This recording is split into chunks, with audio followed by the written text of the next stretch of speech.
Okay, so good afternoon. So I guess now at 1 o'clock the first two assignments are closed, and the fourth one is now open. I just want to tell you that, well, I checked the grades of the first assignment. They aren't that bad, but they aren't as good as in a normal class, I guess. Of course, it's 0 or 1, so you get no partial grades. So I decided, well, at least for the fourth assignment, I will see if I increase the number of attempts again. But I decided to allow one more attempt per question so far. So starting for assignment 4. So for instance, if there are two answers to give, now you have 3 attempts. So, okay, I guess you got it. So hopefully that's going to help. And also, I guess that the first assignment was also, well, you had to get acquainted to the way web work works, and you have to be really careful, read carefully also. Even me, when I try the questions, I make mistakes, and then I reread. Oh, okay, that's my fault. So pay attention to that. Okay, so today I want to cover 2 topics. The first one is the chain rule, and the other one is elasticity of demand.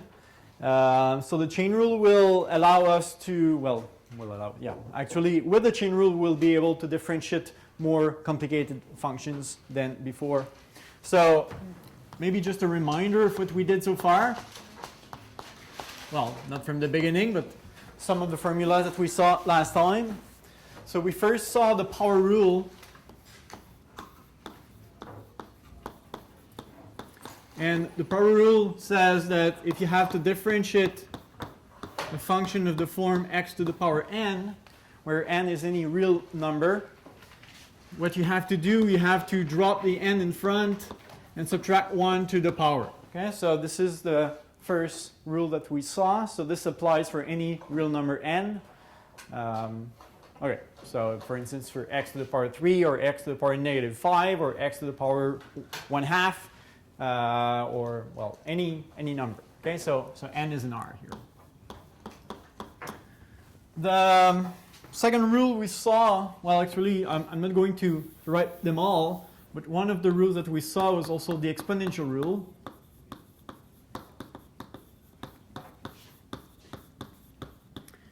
And it goes as follows. So the derivative of the function b to the power x, where b is larger than 1, is given by b to the power x times ln of the base. So here my b is larger than 0. And we also saw the logarithmic rule,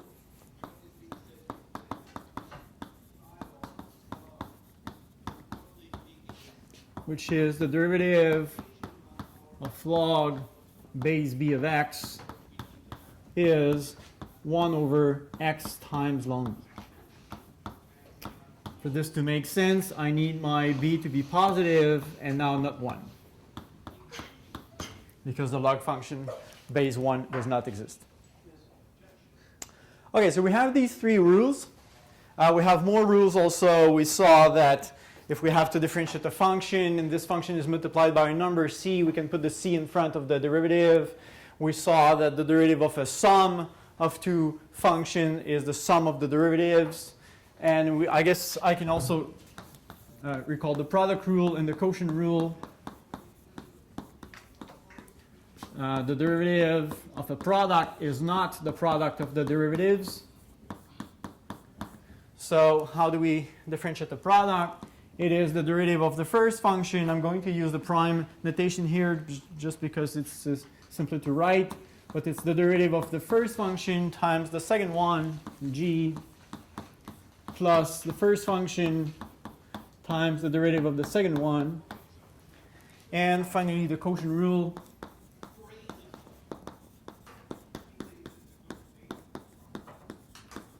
The derivative of f divided by g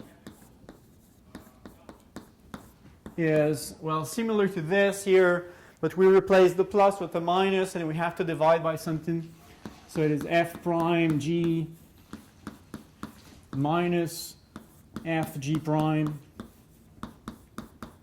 over gx squared.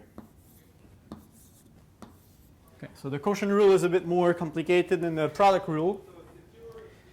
And when I introduced the quotient rule, I told you that actually one can show that the quotient rule follows from the product rule as long as we know a bit more, and the a bit more is the chain rule that I'm going to talk about today. I don't think I will do the proof that this implies this if we assume the chain rule to work, but one could show it.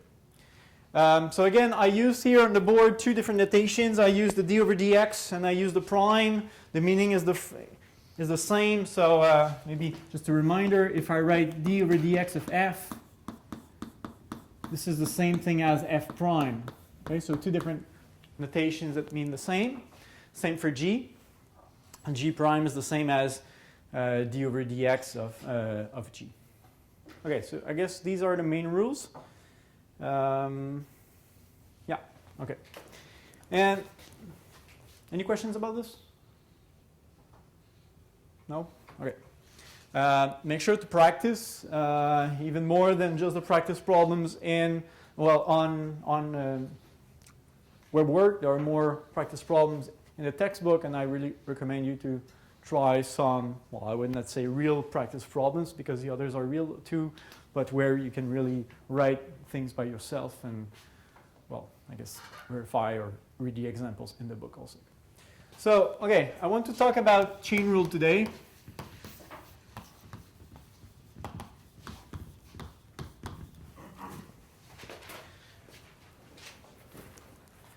So the chain rule is a rule that allows us to differentiate composite functions.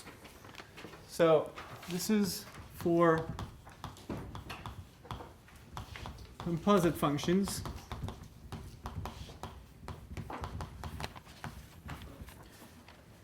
I don't know if you know what a composite function is. Actually, well, it's not a family of functions. It is just that you take two functions and you combine them, you compose them. So it is, well, the notation is g of f. So this is the composition of two functions. One is called f and the other one is called g. And it is actually that you compute g of f of x. So if you have a number x, you first compute f of x, you get the number, and then you compute g of that number. Okay? So that's the idea of the composition of functions. And the chain rule will tell us how to differentiate, let's say, a big function. Well, a function, let's say, capital F, that would be the composition of two, let's say, smaller functions. Okay, so maybe a comment that so far, these rules are quite rigid. As I said last time, for the moment, if I have to differentiate b to the 2x to the power 2x, we don't know what to do. This is really for just b to the power x, okay? So that's what my comment is here. So far, we cannot, or maybe we can, but we don't know how. We cannot differentiate composite functions like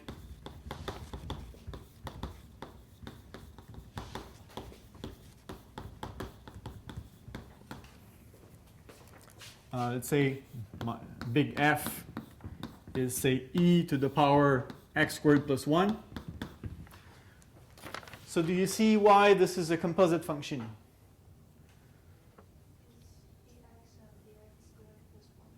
Yeah, so there is a, okay, so if I give you a value x and you want to compute this, you will, I don't know, if I replace x by 2, for instance, I would compute 2 squared plus 1, which is 5. So my first step is just to evaluate this function, x squared plus 1.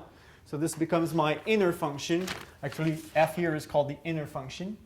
And then I take my answer and I put it as an exponent for e. So then I consider the function e to the power x. And my x is the number that I get here. So g is e to the power x. Okay, so I write it. Here, big F is g of f of x, with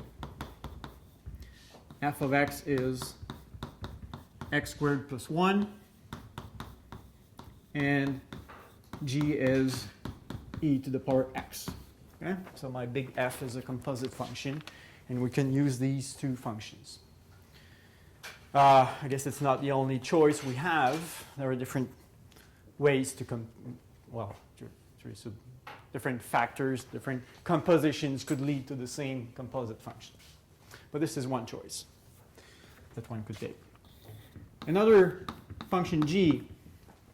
So far, as I said, we cannot, or we don't know how to differentiate this because it is not of this form, because again, this form is quite rigid. The power must be the variable that we use to differentiate. So we have to see x there, and here we don't see x, but we see x squared plus 1.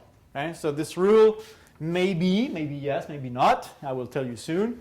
Maybe it doesn't apply, maybe it does apply. So let's say I take g, which is 2x plus 1 to the power 100. Here again, this is a composite function. Well, of course, it can be seen as a function itself, but it can also be written as a composition of two functions. So here I could write that my big G is, say, g of f of x with, what could be my inner function here?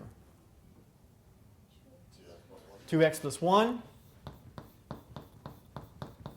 And the outer function, g? X to the power 100. Indeed. Okay, because if you compute g of f of x, you will compute the 2x plus 1 first, and then you will compute g of 2x plus 1. So g of 2x plus 1 is 2x plus 1 to the power 100. Okay? And finally, okay, so again, this function here looks like this, I guess. The power is fixed, the power is 100, but the base is not x, the base is 2x plus 1. So maybe we don't know what to do. And finally, h, my last example. Let's say I give ln of 1 plus 3x. Again, I can write big H as a composite function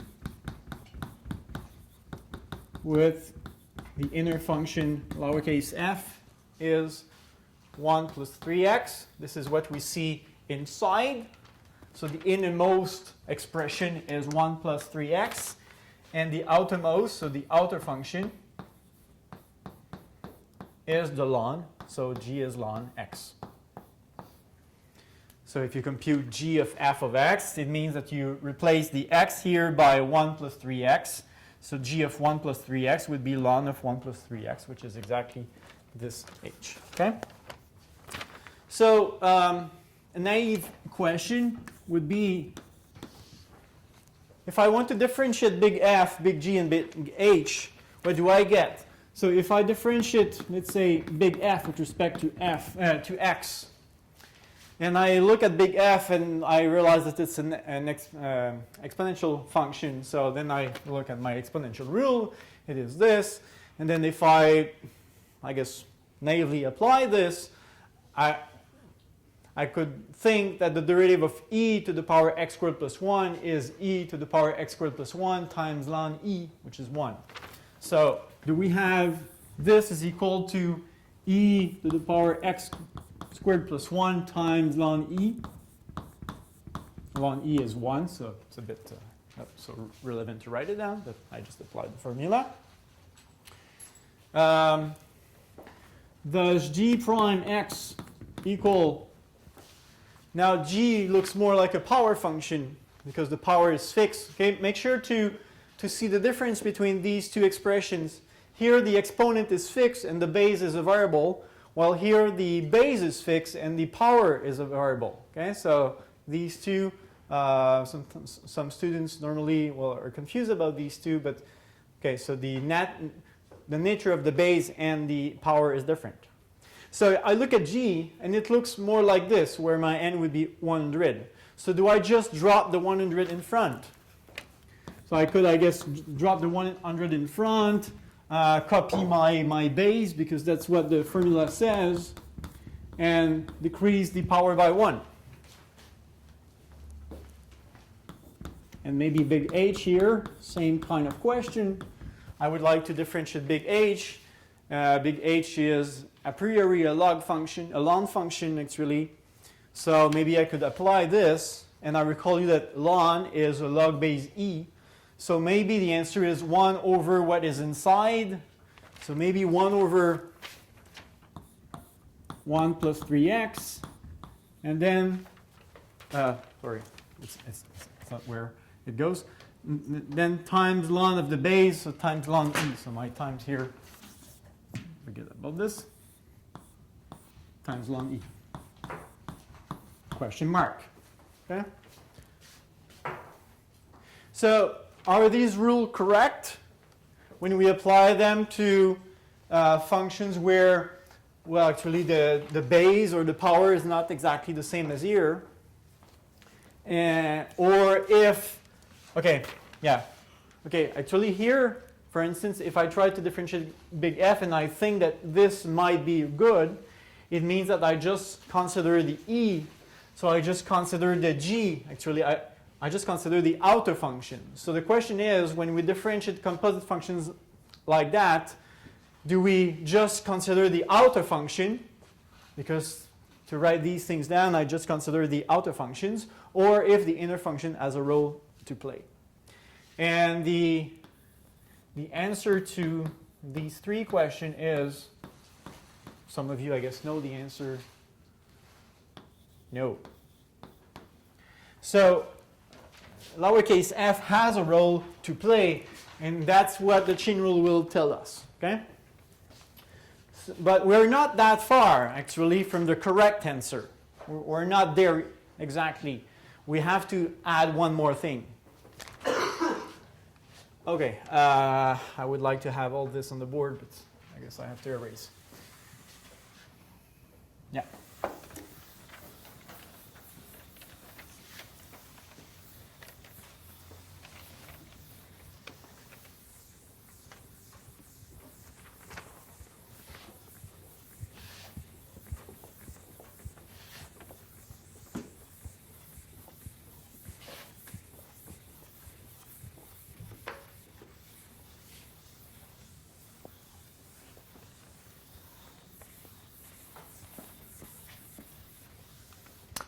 Okay, so what is the chain rule?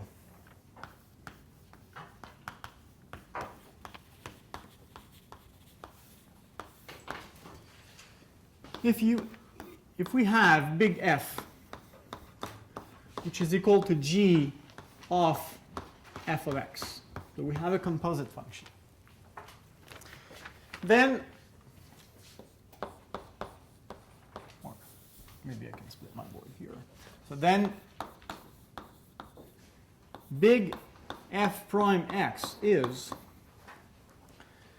when I ask these questions here, as I said, I just looked at the nature of the function. So here I said, okay, that's an exponential, so I'm going to apply the exponential function, which means that I only differentiate the g here, the outer function. And that's what we have to do. We have to differentiate the g. We have to evaluate the g at f, which is exactly what I did in my examples here, because the derivative of, let's say, e to the x was just e to the x times ln e. So if I just differentiate g here in this example, the derivative is, well, just e to the x times ln e. But then I replace x by f. Okay, so what I did here is exactly this.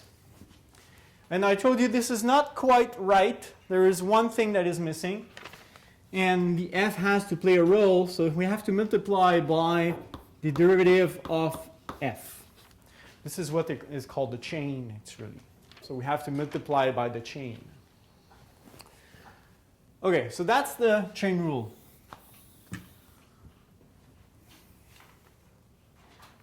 Maybe in words.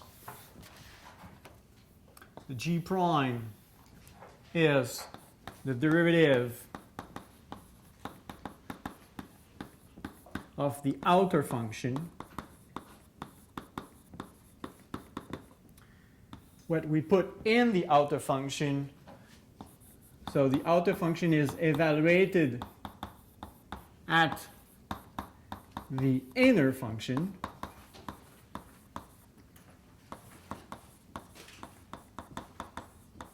times the derivative of the inner function. Derivative of inner function.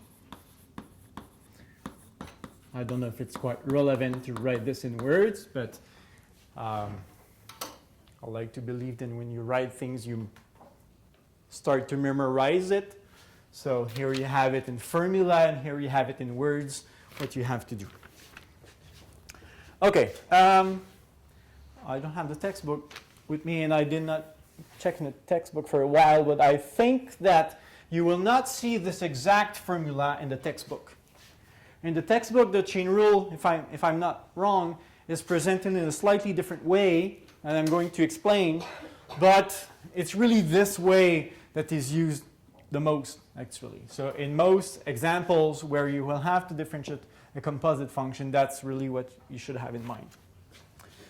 So in the book, it is presented in this way. So equivalently, if we have y that is a function of u, so if y is g of u, and u is a function of x, so we can see this as like three variables into play. U depends on x and y depends on u. And what's the connection between this and this? Well, here my big Y is like, my Y is like the big F there. And if I just replace U by its expression in terms of X, I get G of F of X, right? So maybe I write it so that Y is G of F of X. Okay, so that's the connection with the assumption there. Then, when I wrote prime here in the formula, I'm not super precise in the sense that I don't really specify that my derivative is with respect to x. I guess it's clear from the context because there is only one variable into play. So the prime means the derivative with respect to x.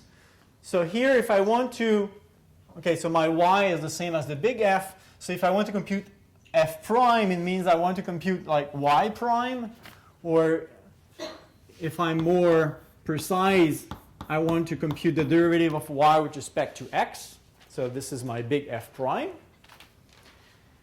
And this part here is now the derivative of g evaluated at f. So we can say, okay, this is the derivative of y now with respect to u. I mean, this is u inside, so it's a bit like if I differentiate with respect to u. And I multiply by f prime. Now my u is f, which means, again, my prime means derivative with respect to x. So times the derivative of u with respect to x. So this is what, if I'm not mistaken, is in the book. That's the way they present the chain rule. So these two formulas, actually, they say the same thing.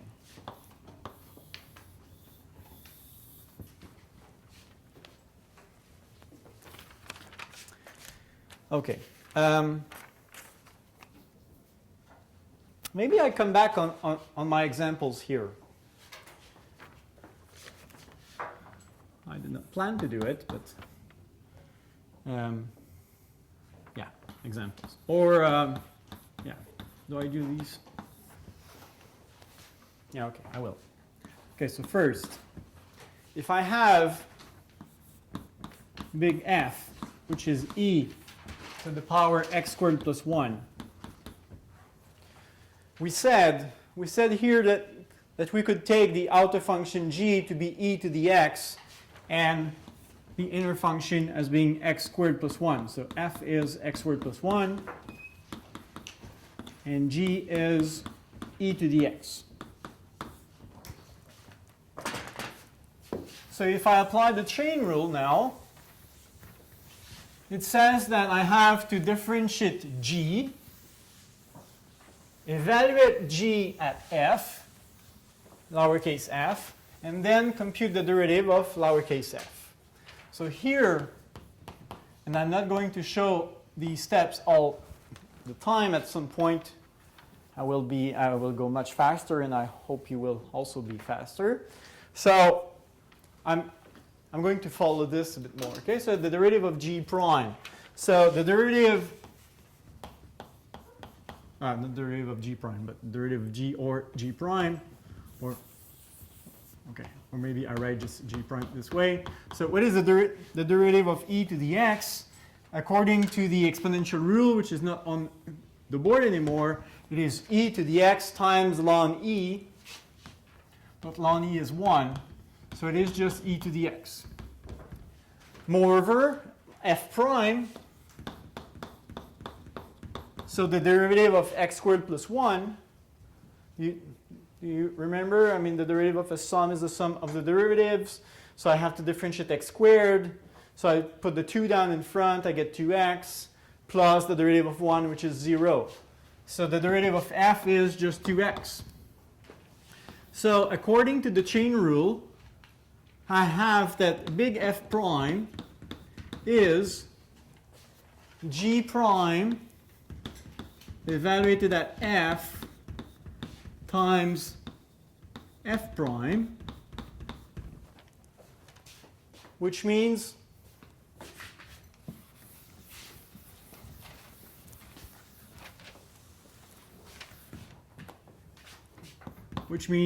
okay, g prime of x is e to the x. Now I compute f prime of f, g prime of f, sorry.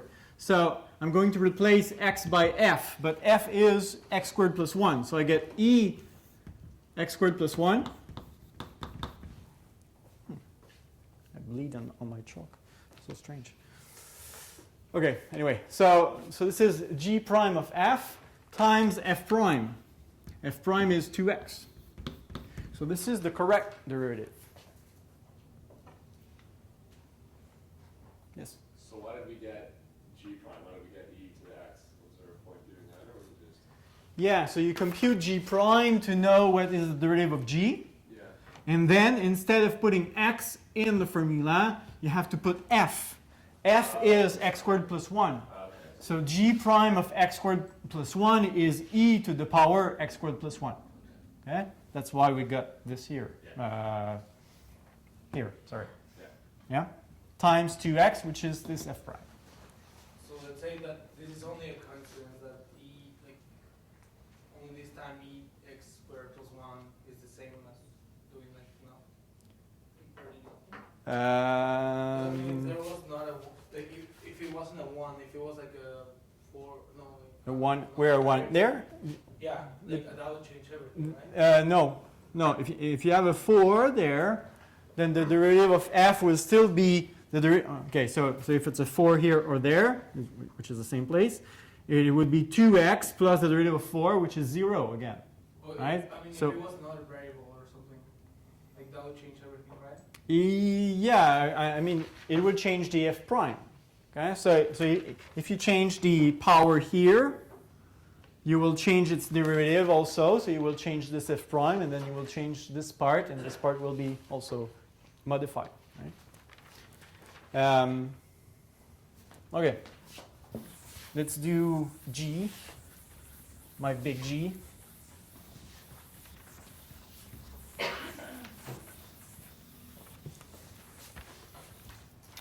Okay, so example 2, we had big G, and it was, I don't have it, 2x plus 1 to the power 100. And we said here the inner function is 2x plus 1, and the outer function is x to the power 100. So here the derivative of the outer function, so the derivative of x to the power 100 is, well, I drop the 100 down in front, x to the power 99. Right? That's just the power rule. And f prime, that's the derivative of this guy, 2x plus 1. So the derivative of 2x is 2, the derivative of 1 is 0. So just 2. Maybe I can write plus 0. So big G prime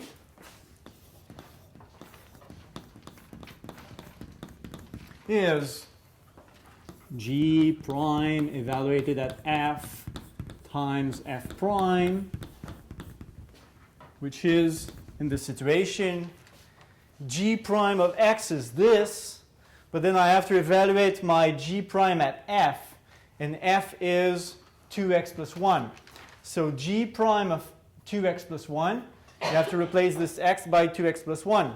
So you get 100 times, instead of x, you have 2x plus 1 to the power 99 times f prime, so times 2.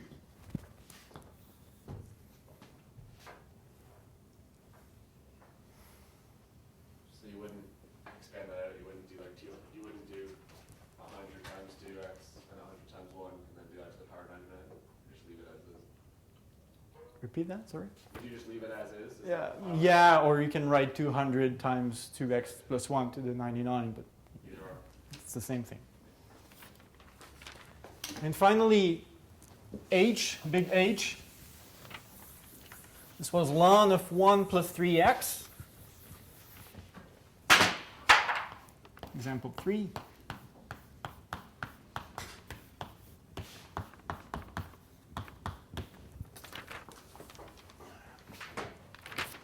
So here, the inner function is 1 plus 3x, and the outer function is ln of x. So g prime, so the derivative of the outer function is the derivative of this ln. Again, the rule for the logarithmic rule is not on the board anymore, but you can have a look in your notes. This is 1 over x times ln of the base, but here the base is e, and ln e is equal to 1, so this is just 1 over x. The derivative of ln x is just 1 over x. F prime, so the derivative of 1 plus 3x, this is 0 plus 3, so 3. Then my big H prime, which is g prime f times f prime. That's what the chain rule says. You just replace. So g prime of x is 1 over x. So g prime of f will be 1 over f. So f is 1 plus 3x. So this is 1 over 1 plus 3x times f prime, which is 3. What is, again, the meaning of the derivative? What do we compute when we compute the derivative? Do you remember what's the meaning of this? I think I heard it. It's the slope of the tangent line? It's the slope of the tangent line. So actually it's a formula. And if we want to know what is the exact slope at every point, every single point on your curve, you just enter the x coordinate of the point, and you know exactly how steep it is at this place. Okay? When we have a straight line, the slope is the same everywhere. But when we have a curve, sometimes it's flat, sometimes it goes down, sometimes it goes up. So we can find the slope, in particular of the tangent line. Okay, so these are three first examples. I guess I will facilitate your life a bit. I will give you formulas now. Because if we combine, well, maybe it's a hard step to digest, but once the formulas are digested, then it's easier. So if we combine the chain rule with the 3 rules that actually I use in these examples, namely the power rule, the log rule, and the exponential rule, then we get generalized rules. So that's what I'm going to do. So combining the chain rule with the other rules, I'm not so precise here, but the 3 rules I just mentioned, power rule, exponential rule and logarithmic rule, we get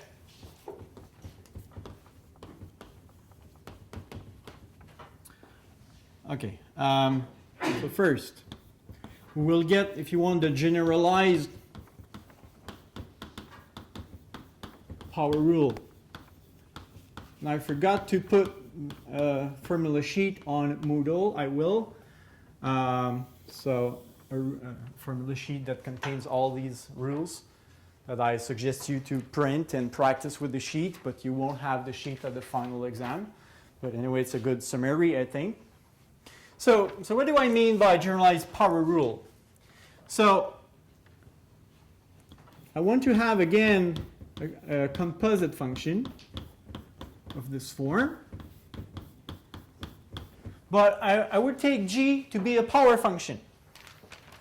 So with, say, g is of the form x to the power n for some real number n. So what does that mean? It means that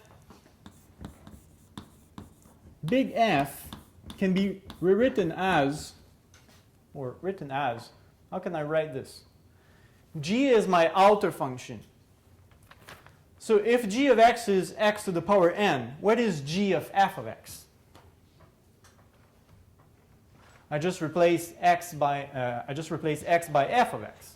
Okay? This is what g of f of x is. You replace your x by f of x. So big F, which is g of f of x, is now, I replace this x by f of x. So I get just f of x to the power n.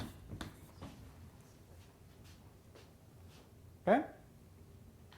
Now I'm going to tell you what is the derivative of this. I just apply the chain rule.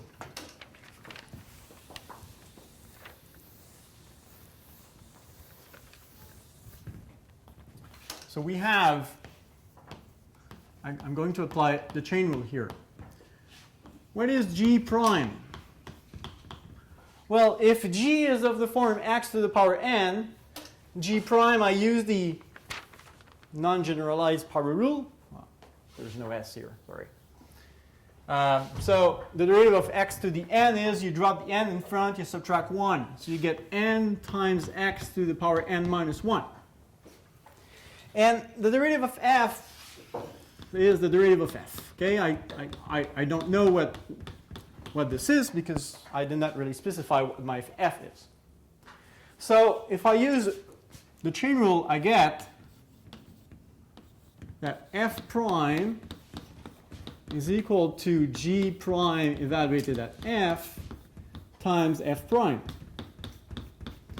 And if I put all the pieces of the puzzle together, I get, well, g prime is this, and now if instead of x I put f of x, it means I have n f of x n minus 1. So n times f of x to the power n minus 1 times f prime.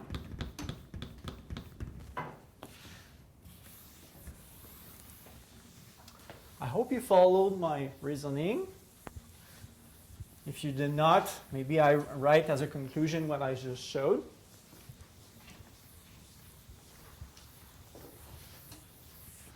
So the conclusion is what I call the generalized power rule. The derivative of f of x to the power n, because this is really what my big F was in this example. My big F prime means the derivative of this guy is equal to this. So when you have to differentiate a function to some power, the power is a number. That's really important here. N is a number. You can drop the number in front of the function,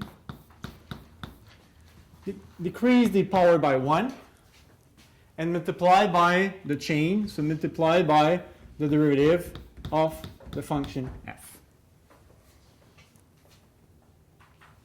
So I guess this is really what I wanted you to understand, to remember. So this is the generalized power rule. So if you combine the power rule, the regular power rule, with the chain rule, you get this more generalized one. Okay? in particular, what do you get when f of x is just equal to x? If f of x is just equal to x, we get n times x to the power n minus 1 times the derivative of x, but the derivative of x is 1. So we get n x to the power n minus 1, the same formula as we had before. Okay? So this is more general, and it applies to the particular situation where f of x would be just x. So maybe I give an example. What is the derivative of, I don't know, let's say 3x minus 5 to the power 20? My f of x here is 3x minus 5. The n is 20. So I can put the 20 down in front. 20 times 3x minus 5 to the power n minus 1, so to the power 19, times the derivative of the inner part. What is the derivative of 3x minus 5? Just 3. Okay? Maybe I can write a bit more. If you are slightly lost, I can write here the derivative of 3x minus 5, which is 3. So I would get 20, 3x minus 5 to the power 19 times 3. And I did some tests on web work, and I mean, it's fine if you don't write 60 times that. Web work accepts 20 times this times 3. It doesn't matter if you don't simplify your answer.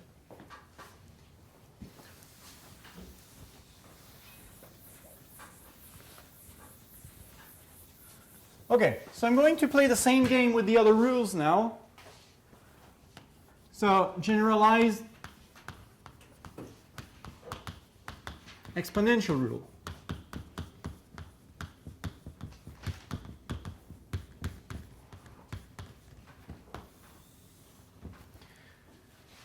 Okay, so same situation. We have a function big F, which is of the form g of f of x. But now my g will not be a power function, but it will be an exponential function. So with g, which is, say, b to the power x for some b.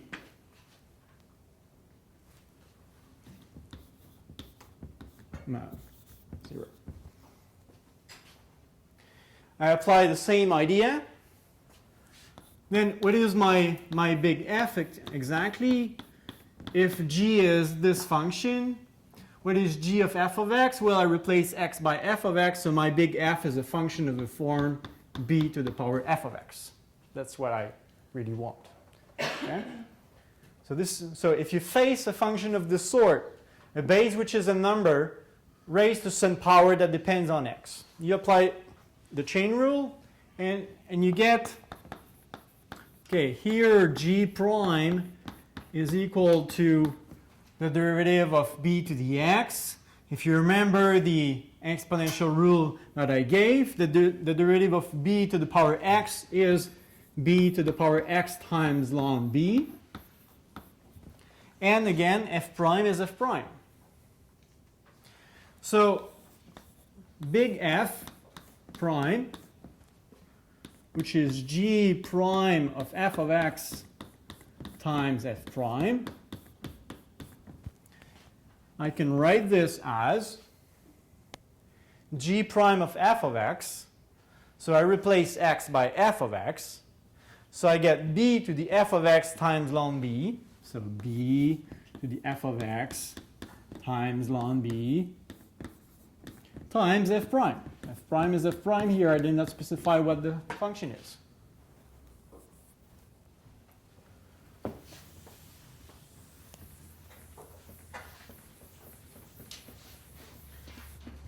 So the conclusion, it's already there. I'm going to summarize what we just proved. We proved that if we have to differentiate a function of the form b to the power f of x, if we combine the standard exponential rule with the chain rule, we get what is here. So we get b to the power f of x times ln of the base times f prime.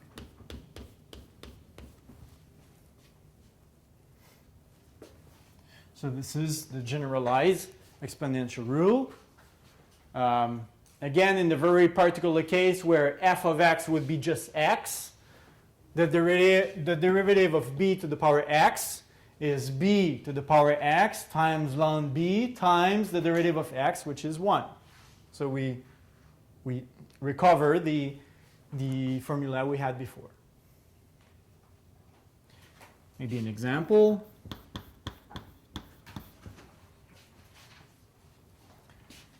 If I have to compute the derivative of 2 to the power, let's say x3 minus 5x, for instance. I just compare, I see, okay, my base is a number, my power is a function of x, an expression in x. So I know by the generalized exponential rule that the answer is, maybe I write it here, I need a bit more space. So the same expression, so 2 to the power x cubed minus 5x times ln of the base, so times ln 2, times the derivative of x cubed minus 5x. So 2 to the power x cubed minus 5x times ln 2, and then times the derivative of x cubed minus 5. I drop the 3 in front. I get 3x squared minus 5.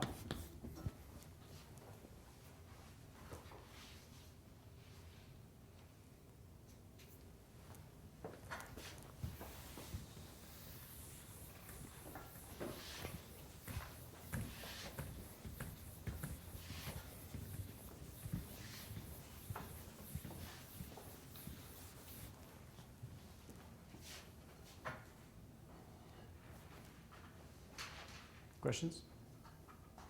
I continue with the last rule, the log rule. So the generalized logarithmic rule.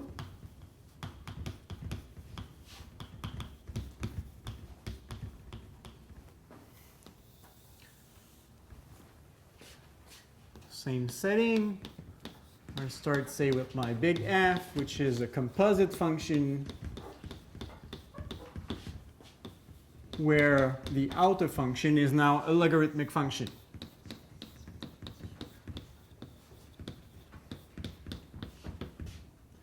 So here I need b to be 1, larger than 0, and I need b not be 1.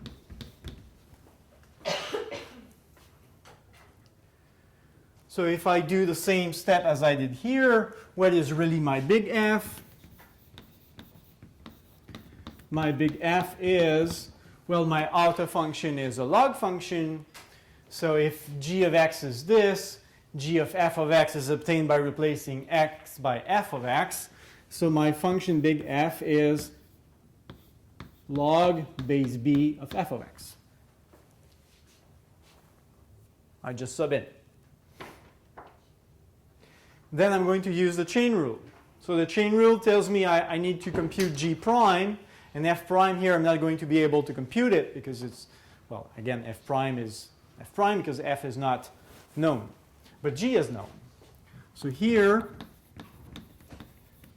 g prime, now I use the logarithmic rule that I put on the board at the beginning of the class. The derivative of this guy here is 1 over x times ln b. This is what g prime is. And now I apply the chain rule.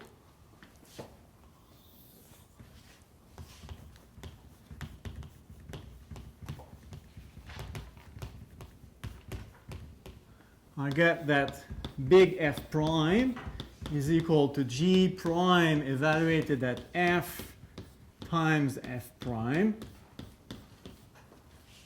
Now my G prime is this, and if I evaluate it at F, I get G prime F of X, so 1 over F of X times ln B.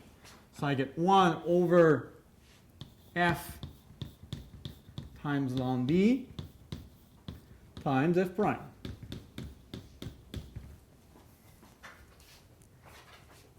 So maybe I can write the conclusion again, as I did in the other situations. The derivative of log base b of a function f of x is equal to this, is equal to 1 over f of x ln b and times f prime. Or if you want to write them together, I guess you can write just f prime divided by f times ln b.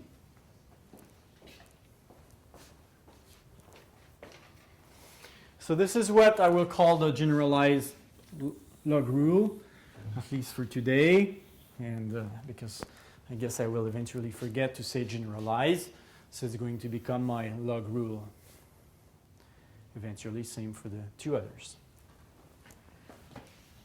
Maybe I can give an example.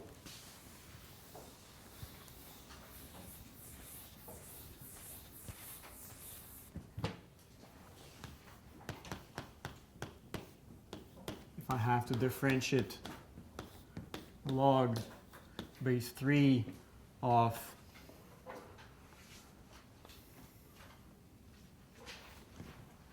let's keep it simple for the moment. I don't know, 5x squared minus 7. I realize, okay, my function is of the form log base b of a function of x. So this is my f of x. So the generalized log rule tells me this is 1 over the function f. So 1 over 5x squared minus 7 times ln of the base, which is 3, times the derivative of 5x squared minus 7. So 1 over 5x squared minus 7 times ln 3 times 10x minus 0, just 10x. Okay? Of course, I could take the 10x and write it here instead.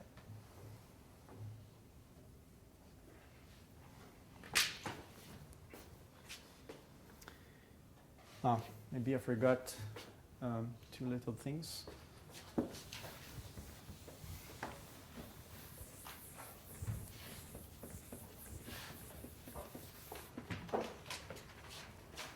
Maybe, okay. In particular,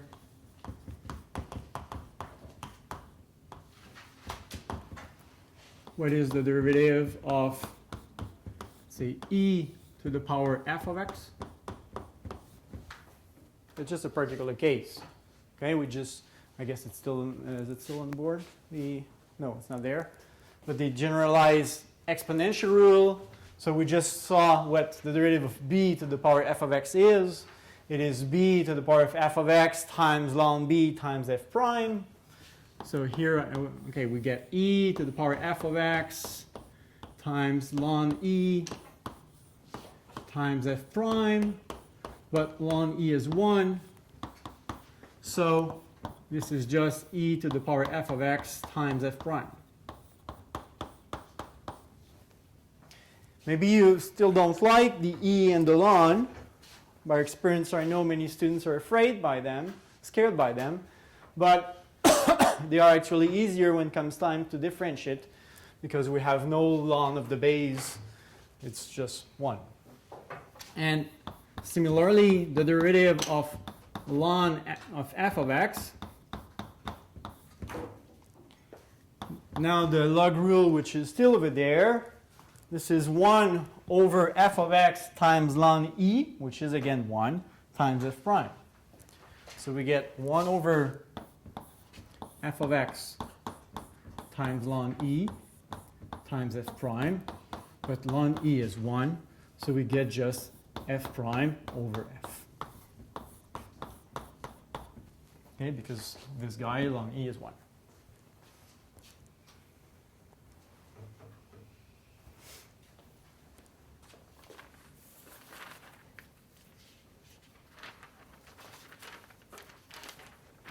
Let's see some more examples.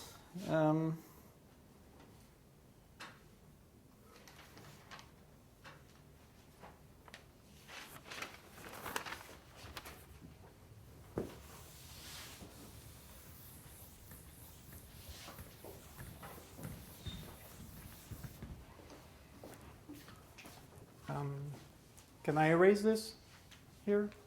Everybody on the left?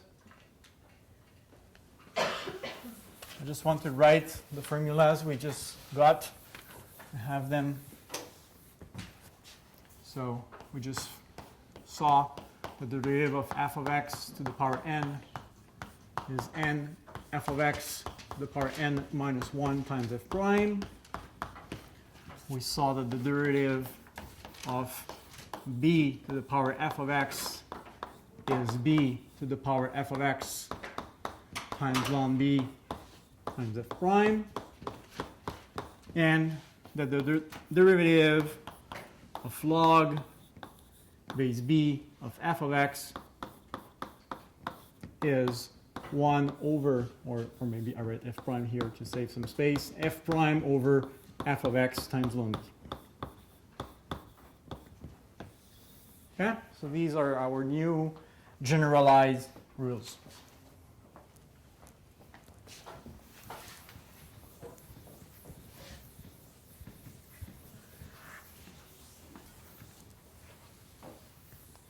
And with what we will have to differentiate in this course, knowing these rules is almost enough. Well, I guess you have to remember that the derivative of a sum is the sum of the derivatives, and that if you have a number c that multiplies a function, you can put the c in front. But besides that, of course, okay, we also need the product rule and the quotient rule. But there's not that much to remember, and you will remember these if you practice. Okay, more examples.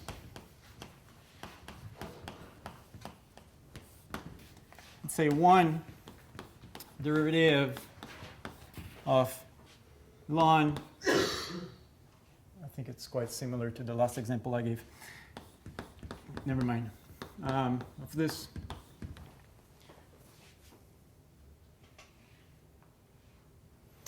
We'll look at our rules.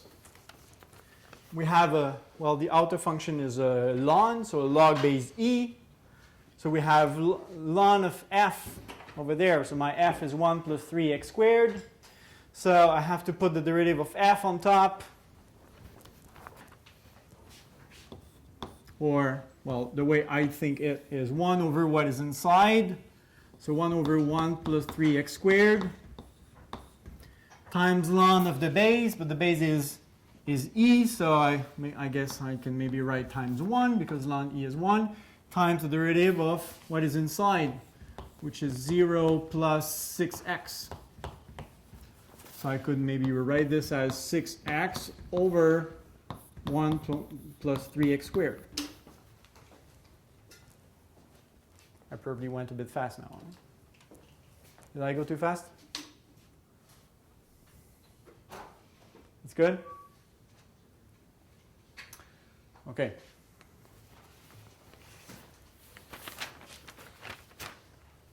Two, derivative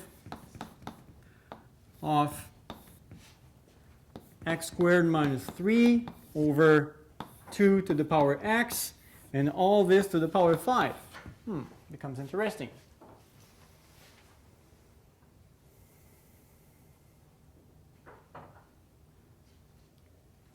So just looking at this expression, we see a quotient. So eventually quotient rule will have to play a role, come into play. And we see a power 5 also. So actually if we look at the big picture and we work from outside to inside. That's always what you have to do when you differentiate function. Start from the outer functions up to the inner function. Okay, so we work from outside to inside step by step. Take your time.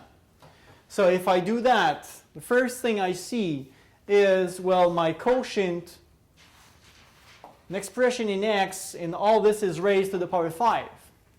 So what I see is something like this here, f of x to the power n. It's maybe a bit small, but f of x to the power n, so my quotient to the power 5. So I will have to apply this rule first. So I would say the generalized power rule gives me that I have to drop the 5 in front. So 5 times my expression that I just copy down to the power 4. Okay, we drop the 5 in front. We copy our expression to the power 5 minus 1, so 4 times the derivative. That's a word I struggle to say. I have to say it maybe 2,000 times a semester. So times the derivative of this.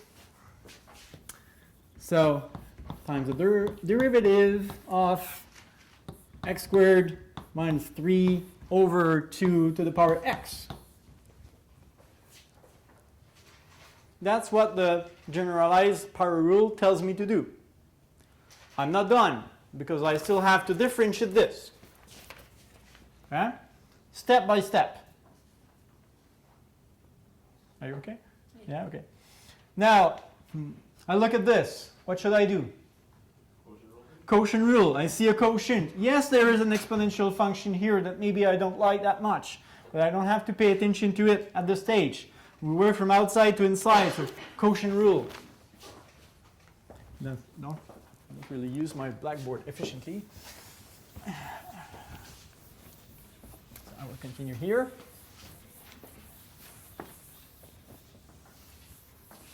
Okay, so sorry, I continue here with the quotient rule. Quotient rule says, okay, I'm done with the first part, so I just copy paste it. 5 times x squared minus 3 over 2 to the power x, close parentheses, 4 times. Now, quotient rule. Quotient rule says derivative of the numerator. Maybe I will write it again just to recall you the rule. Derivative of the numerator times the denominator minus the numerator times the derivative of the denominator. And all this is over the denominator squared. That's what the quotient rule says.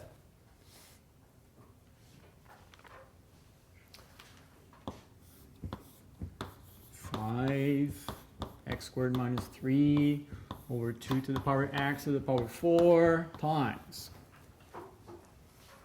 Now I have to differentiate x squared minus 3. This is 2x minus 0. 2x minus 0. I guess just 2x is fine. I want to show the details. Times 2 to the power x, 2 to the power x, minus x squared minus 3 times the derivative of this. Now we have to remember the exponential rule. The exponential rule says, well, this is going to be 2x times ln 2. And if I have the generalized rule in mind, I should write times the derivative of x, but the derivative of x is just 1.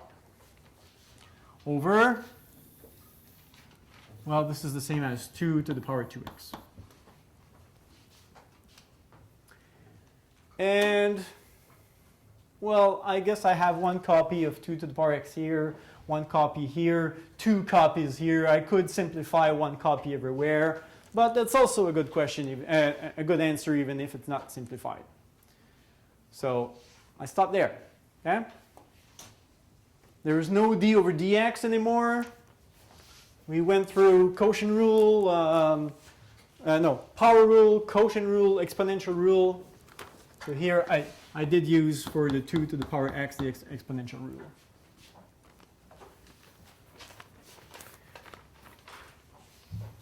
Example 2, 3. No questions?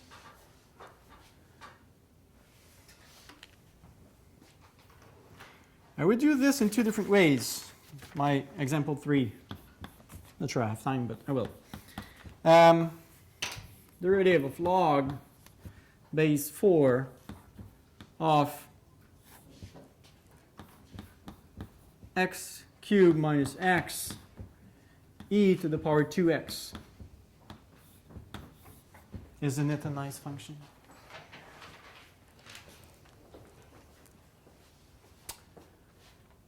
Okay, I want to differentiate this.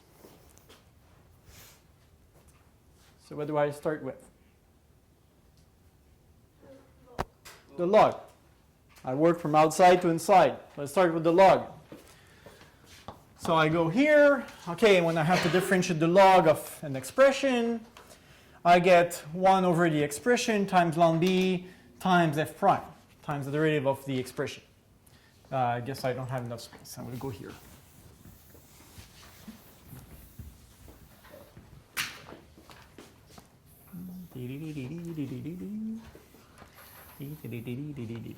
Okay, and there.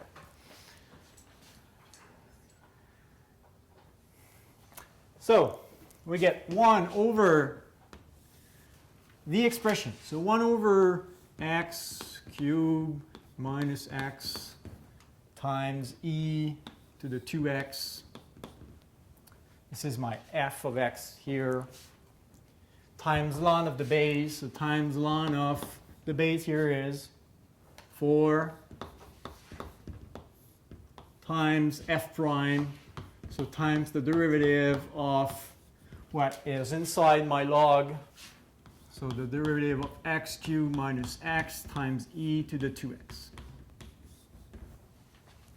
I guess you don't do any assignments that I can mark or midterms that I can mark, but I would accept if you, even at the final exam, if you are fast enough and you can apply all the rules in one shot, which I can do because I differentiated how many thousand expressions, I don't know. But I mean, if it's okay if you don't show me all the steps and just write down the answer. I guess make sure your answer is right if you do that, because when you have no details and the answer is wrong, it's hard to give marks. But okay, so I continue. So I applied here my log rule. Actually, I can really see, even if you write down the final answer, I can see where you made the mistakes most of the time, so I can give partial marks. Okay, so how do I differentiate this now? Because I have a derivative of that. What do I do with this?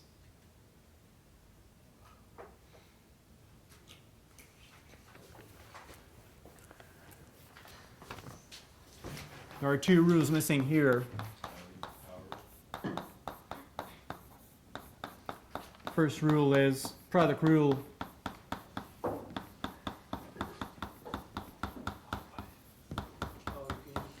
Second rule is quotient rule.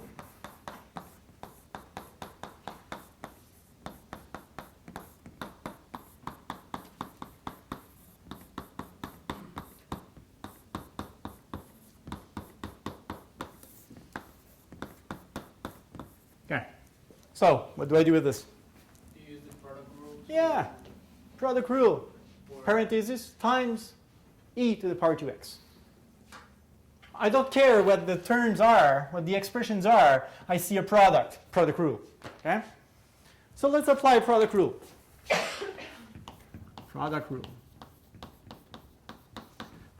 Okay, Control C, Control V. No, Control what? Control V, Control. Yeah, C and V. Yeah. So I copy, I paste.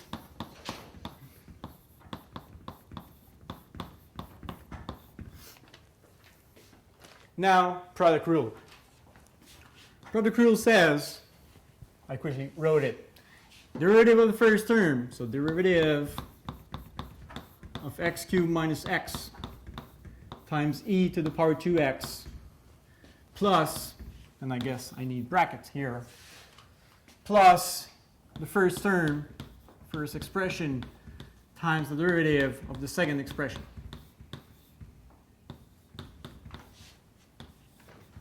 Okay. Am I done?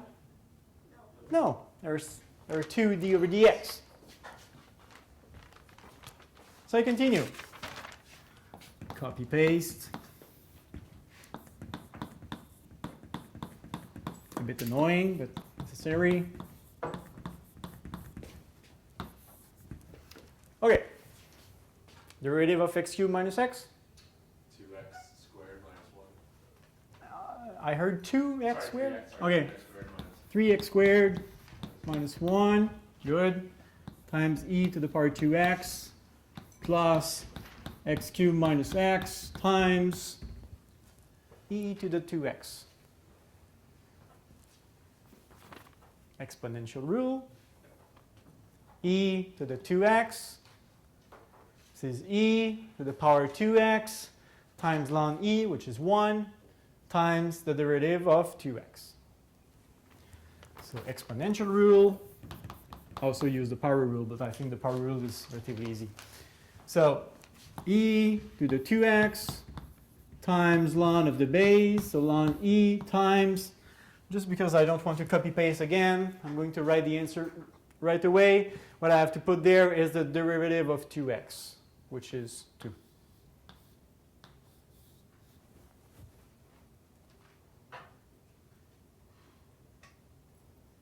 It's a wonderful formula. That is a bit long to type in WebWork, but you know there is a check my answer button. Before you submit, you can check and you see this in a good format, just so double check this also. Okay. No questions? So you just leave it like that? I leave it like that.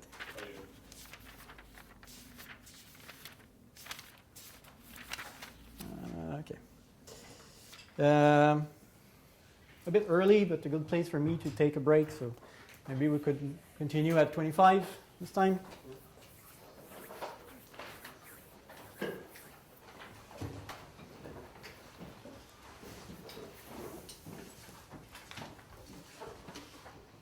That's an advantage I have during the spring semester. I can take the break roughly where I want.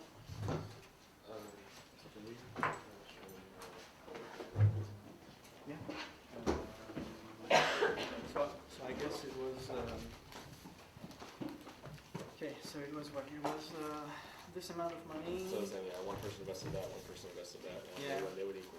What year Yeah. they were the same thing. So it's this amount compounded semi-annually, I guess. Yeah. That's why you divide it by 2, Yeah. and 2t because it's t years. And Yeah. And this one was compounded quarterly, Yeah. I presume. Okay. Okay. So here. Yeah, what- we can just get it.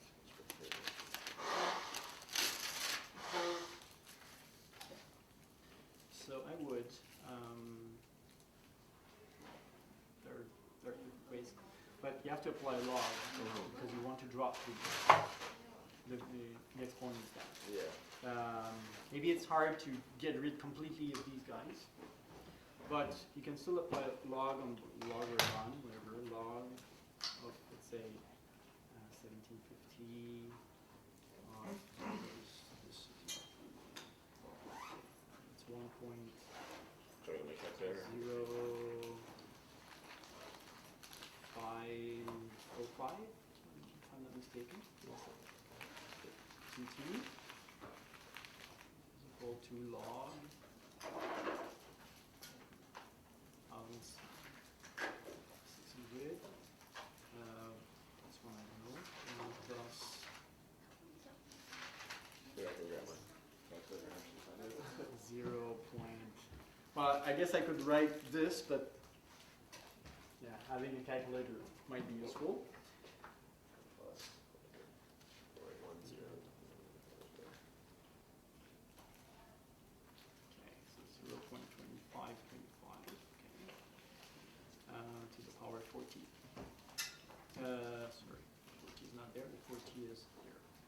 inside the square brackets. Yeah.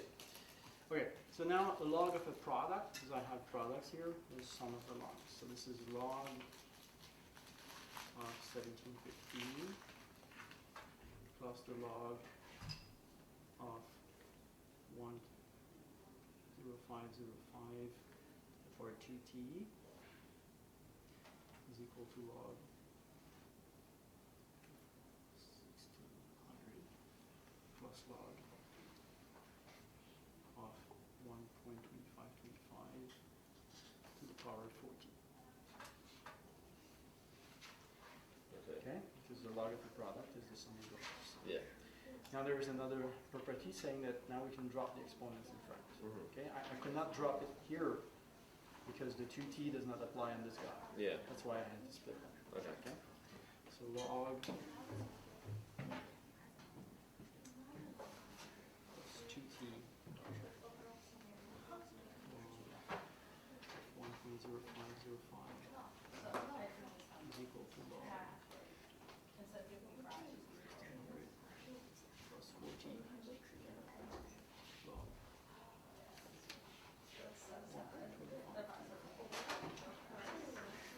1.25. Now you're looking for t, so it's not that difficult at this Yeah, point. no, it's just do the logs and then So- separate.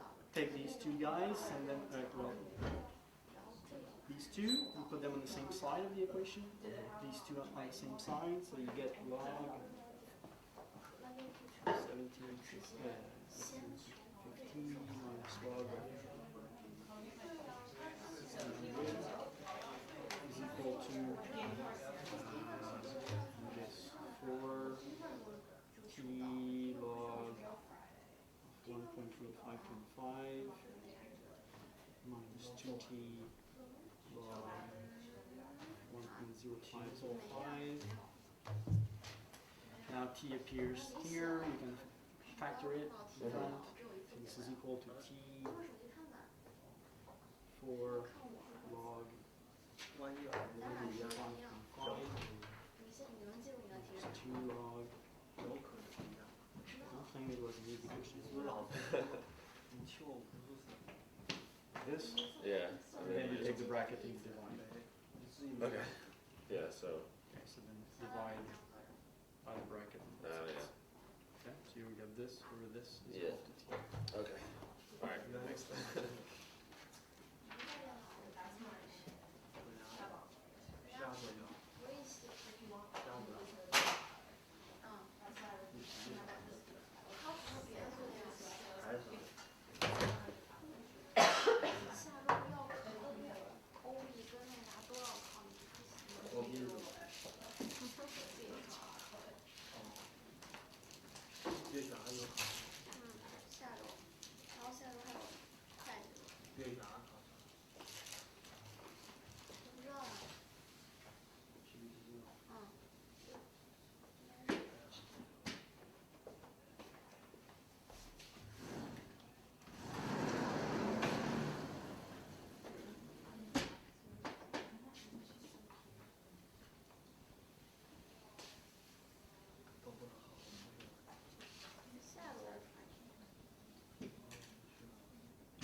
Okay, let's continue.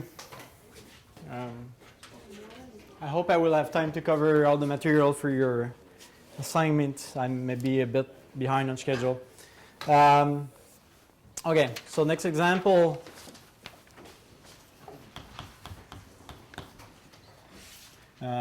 Say for a manufacturer product, the demand function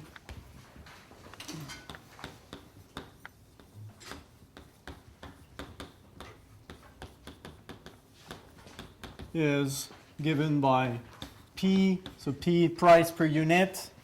I'm not going to repeat always the meaning of the letters. I did it last time. So P is the price per unit, and Q is the quantity that people are ready to buy. So that's the demand function. And I will simply ask the question, what is the marginal revenue when Q is equal to 20. What is the marginal revenue again? In the other courses you have, I think it's in microeconomics, the marginal revenue is the extra revenue if you produce one more unit. So if you produce 21 units instead of 20, the marginal revenue is the variation. And we said here for us the word marginal means derivative, so we have to compute the derivative of the revenue function and replace Q by 20n. And actually this is pretty close to be the same thing as what you learned in your other course. So I first have to find the marginal revenue, and we have to remember marginal revenue means the derivative of the revenue with respect to Q. So we first have to express R, the revenue, in terms of Q. Okay? And then differentiate and replace Q by 20. So we have well, R is the revenue. We get the revenue. This is P times Q, so price times quantity. And if this is my P, well, price times quantity means 100 minus ln of 2Q squared minus 1 over Q times Q. This is my revenue, which is expressed in terms of Q. So maybe I can write R of Q here. This is what I will have to differentiate. So this is equal to, if I distribute the Qn, I get 100 minus just ln of 2Q squared minus 1. I see a log, and I now remember that there is one more thing I wanted to do before the break. And I guess it's in the very last example that I did, we had to differentiate the log, right? The log base 4 of a product. And one efficient way to do it, another good way to do it, would be to use the properties of the log first, because it was log of a product. So before differentiating, we could write log of x cubed minus x plus log of e. And then we can take the e and drop the power down in front. So actually, if we use the properties of the log functions, it could ease our task a little bit. I forgot to do it, and now I'm elsewhere, so I'm not going to do it. It's just a comment. So this is my revenue function in terms of Q, and this is what I have to differentiate. So the marginal revenue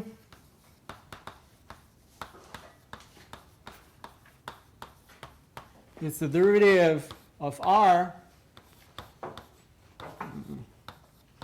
with respect to Q, so the derivative of this with respect to Q. 100 minus ln 2Q squared minus 1. The derivative of 100, that's easy, it's 0. So we get,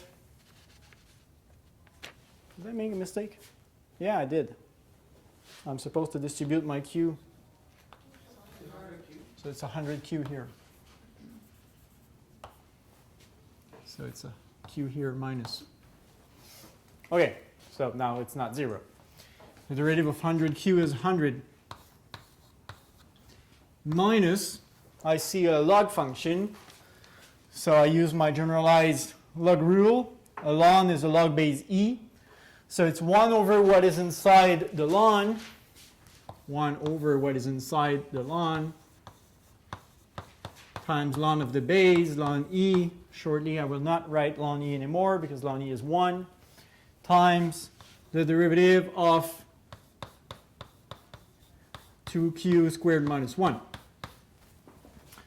So it's 100 minus 1 over 2q squared minus 1. Ln e is 1. Times, just over the wrong place. So times 4q minus 0. 4q minus 0. Or just 4q. So this is 100 minus 4q over 2q squared minus 1. Okay? And now I just plug 20 in. So when q is equal to 20, r prime of 20 is 100 minus 4 times 20 over 2 times 20 squared minus 1. I got 99.9. This is in dollars. And the interpretation, as we discussed last time, it is that if we produce 21 units instead of 20 units, we should increase our revenue by approximately $99.90. Okay, it is not exact, it is just an estimation. Sometimes the estimation is not so good, sometimes it is really precise. It really depends on the function itself. Yeah, okay. Any questions on that?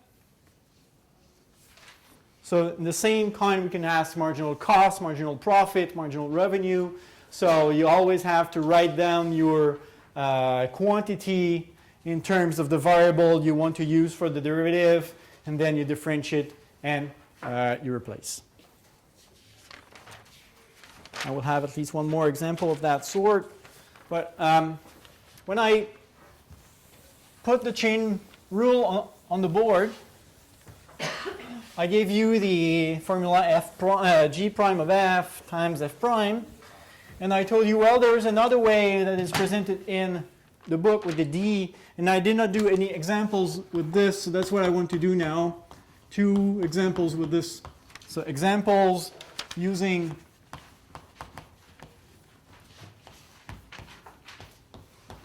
the other way to present the chain rule.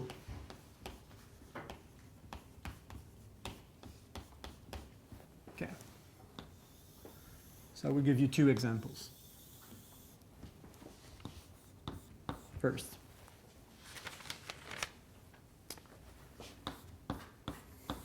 if y is equal to e to the power 2u and u is equal to x squared minus x, what is dy over dx? And in the first part of the course, I asked you, what is really the meaning of the derivative again? And we said, okay, it's the slope of the curve, okay, fine. But it's also, I mean, I first spoke about the IRC, the instantaneous rate of change. So really, it tells us how fast the variable on the top varies when the variable on the bottom increases by 1. Okay, so when x increases, we want to know how fast y varies. So we're dealing with instantaneous rate of change here. So of course, if x varies, then u will vary, and if u varies, then y will vary as well. So modifying x means we modify y, and this, well, tells us how fast y varies with respect to x. Okay? That's the idea. Now, if I use this here,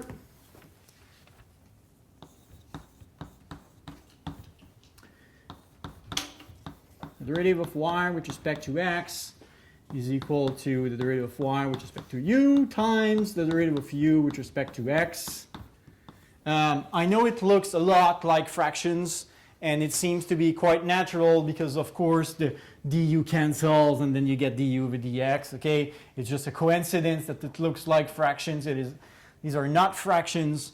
These are really notations. So this is the derivative. So that's an expression in u. That's an expression in x. So we cannot just simplify it this way. It looks like that. Don't do that. Okay. Okay, that's what we have to use.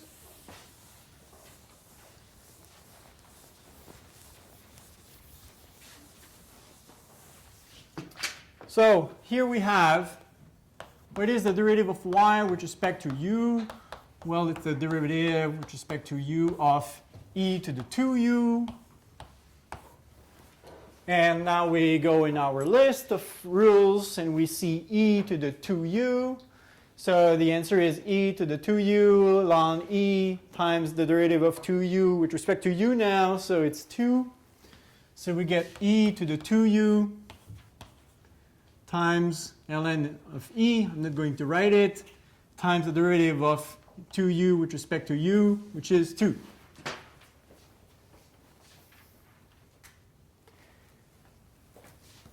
We can also say, okay, du with respect to the derivative of u with respect to x is now the derivative with respect to x of u is x squared minus x.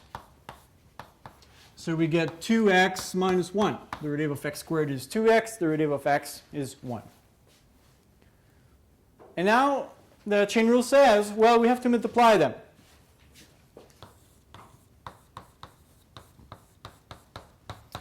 So we have to multiply 2e to the 2u together with 2x minus 1.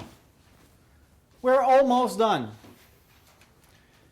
When we write dy with respect, well, the derivative of y with respect to dx, we expect you to write down your final answer in terms of x only. And here there is a u. So how can I turn this into an x? Well, u is x squared minus x. So just replace. So this is equal to 2e to the 2 times x squared minus x times 2x minus 1. That's it. Okay?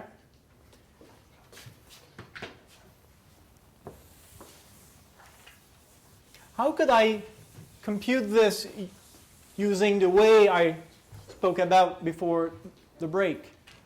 I mean, is there a way for me to use these data and just differentiate the way we were doing it before the break? Yes, as you can see, well, if I can replace u by its value in terms of x here, I could of course do it at the very beginning. And I could take this expression and put it there instead.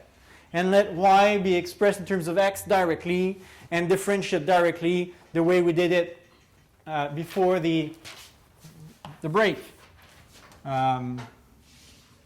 Okay, so maybe alternatively, but I'm not going to use this formula now. So alternatively, one could consider,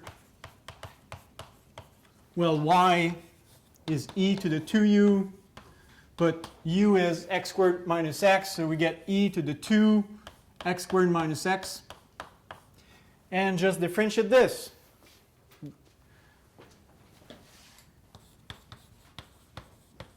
So the derivative of y with respect to x is the derivative of e to the 2 x squared minus x. I'm going to do it. You look at your rules, you find the exponential rule, you have e to the f of x, e to the f of x times ln e times the derivative of your f of x. So here we get e to the power 2 times x squared minus x times ln e, which is 1, times the derivative of the exponent. What is the derivative of the exponent? 2x minus 1. This is the derivative just of this part. There is a 2 in front. So you have to do 2. So 2 times that, okay? Because the derivative of a function that is multiplied by a constant, we can just put the constant in front. So it's 2 times the derivative of what is inside here, 2x minus 1. And if we compare, well, the 2 here is the 2 there. We have e to the 2 times this, and 2x minus 1. Okay, so it's the same answer. Okay? So 2 different ways of solving the same problem, and I guess just because I showed more examples using this way, you're probably more comfortable with this way at this stage. If you let me just compare the 2 approaches, with this approach, you have a price to pay. The price to pay is that you have to compute 2 derivatives, but if we look at our example, we had to differentiate this expression and this one, and they were relatively simple. So you have to differentiate 2 simpler expressions, say, then multiply them, and then replace u by its expression in terms of x. Here, we first replace u by its expression in terms of x, and we get an expression that is a bit more complicated because it's the composition of the other 2 functions. And then we differentiate it, but this is more complicated than that, and this is more complicated than that. Actually, as I said, it is the combination of both. Okay, so there are some advantages in both cases. Here, 2 simple expressions to differentiate. Here, only 1, but a bit more complicated. Okay, but at the end, it's the same thing. Let me give you another example where I'm going to use this. So example 2. And unfortunately, that's a kind of example that I could not find on WebWork, but I recommend you to practice with the book. That's the kind of question I like, and I guess what I'm writing now proves it. It was in my final exam, well, already 5 years ago.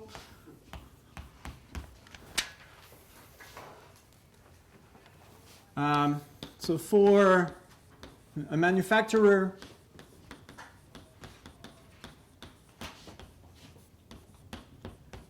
the daily revenue function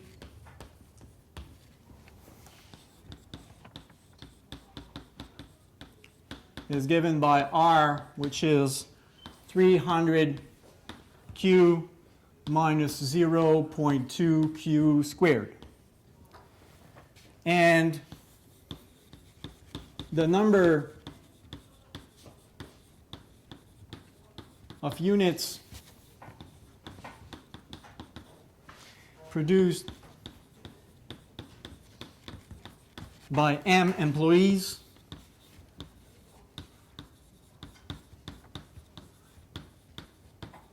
is Q, which is equal to 4M plus 2 square root M.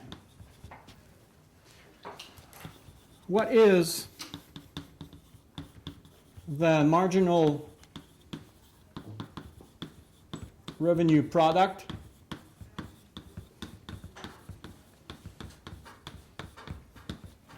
when M is equal to 25?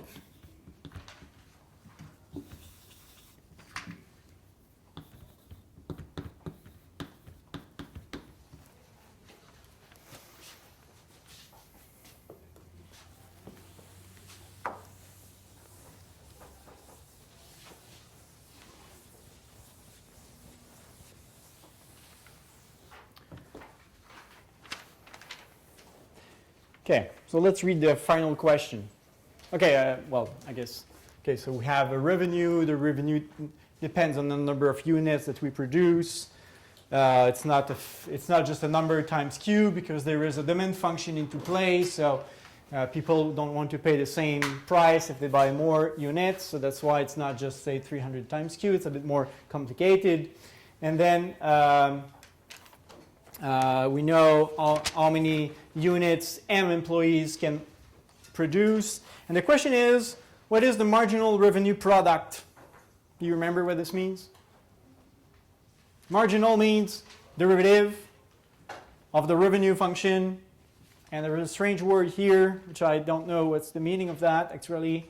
But when I explain the business terminology, the marginal revenue product is the derivative of R with respect to M, okay? Not with respect to Q. So in the example that I gave earlier, where we computed the marginal revenue, just marginal revenue means with respect to Q, but when it's marginal revenue product, it means with respect to M. Okay? M, the number of employees. So here, I guess, two ways to do the problem. One way that I'm not going to choose here is to express R in terms of M, only M, and then differentiate R with respect to my variable M. How could I do this? I could, well, I know how to express R in terms of Q, and I know how to express Q in terms of M. So everywhere I see a Q here, I could replace that Q by this expression. So 300 times all this minus 0.2 times all this squared. Okay? And I will get a not so nice expression in terms of M that I could differentiate. Okay? I'm not going to choose this option because I'm going to get, as I said, a not so nice expression. Okay? So the other way that I will adopt is, okay, I know I have to compute, okay, marginal revenue product means the derivative of R with respect to M. And now by the chain rule,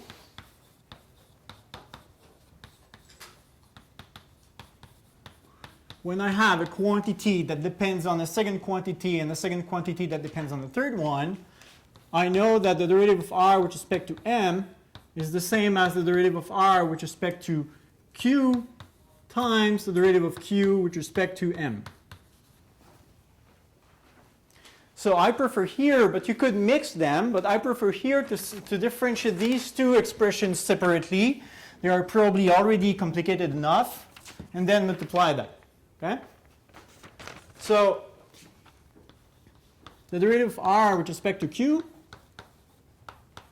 is the derivative with respect to Q of 300Q minus 0.2 Q squared.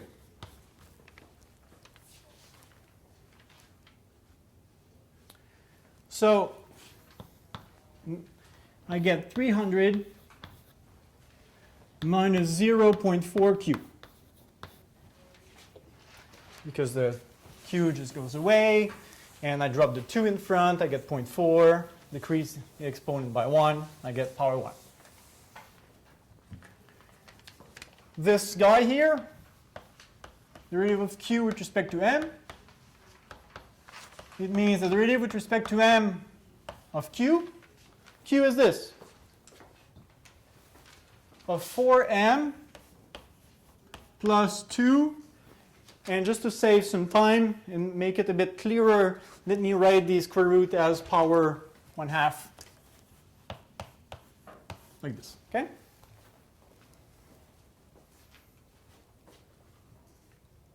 And I differentiate this. Now my variable is M. I get 4 plus, I drop the 1/2 in front, 2 times 1/2 is 1. M to the minus 1/2. If I prefer, this is the same as this here. Now I have to multiply them. So the marginal revenue product is equal to this times this. So this here, 300 minus 0.4 Q times 4 plus 1 over square root M.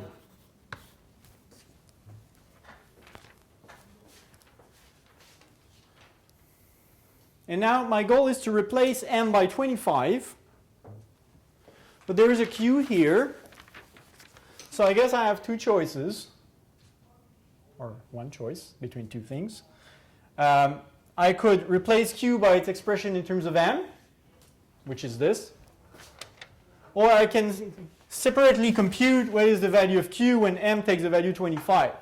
So when M takes the value 25, 4 times 25 is 100, plus 2 times 5, so Q is 110. So I could just say, okay, when M is 25, I know that my Q is 110 because I put it in this formula, N10, or yeah, N10. And then I replace Q by 110 and M by 25, and I compute. Okay? So, now, let's say when M is equal to 25, we have Q is equal to 4 times 25 plus 2 square root 25, which is 110.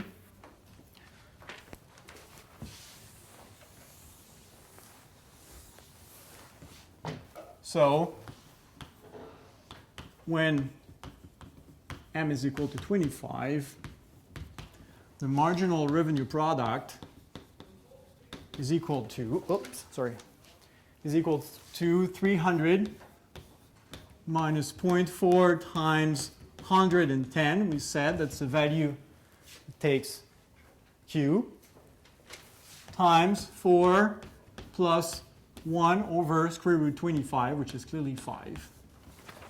And then you take your calculator and you find $1,075.20. Which means that if there are 25 employees and you hire one more employee, the revenue, the extra revenue caused by this employee is going to be roughly $1,075. Okay? That's good? And if you would like to know, well, should I hire a new employee?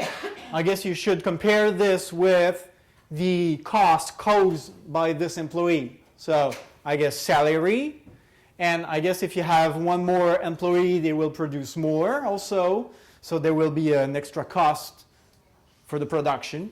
So you could compare the extra revenue with the extra cost that combines salary plus production to decide if it's a good move to hire or not an employee. Is this clear?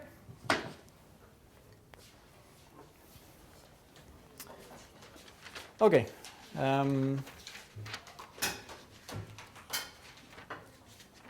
Okay, I think I will make it. Don't give up, David. You will make it. 12.3. Elasticity of demand.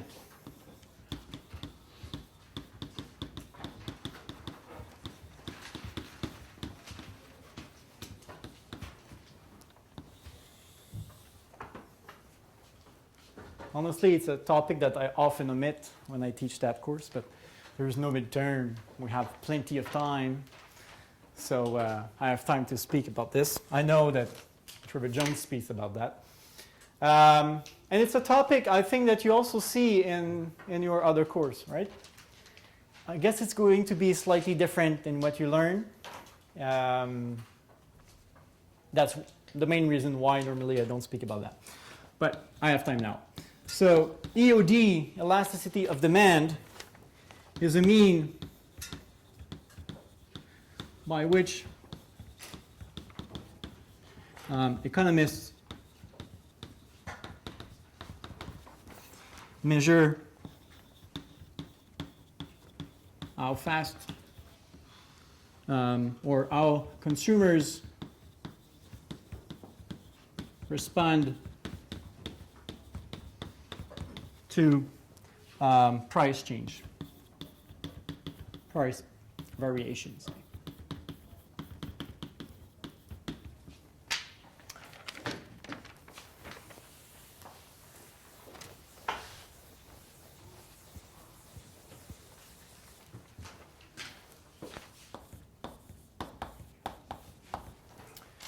Okay, so what is the elasticity of demand?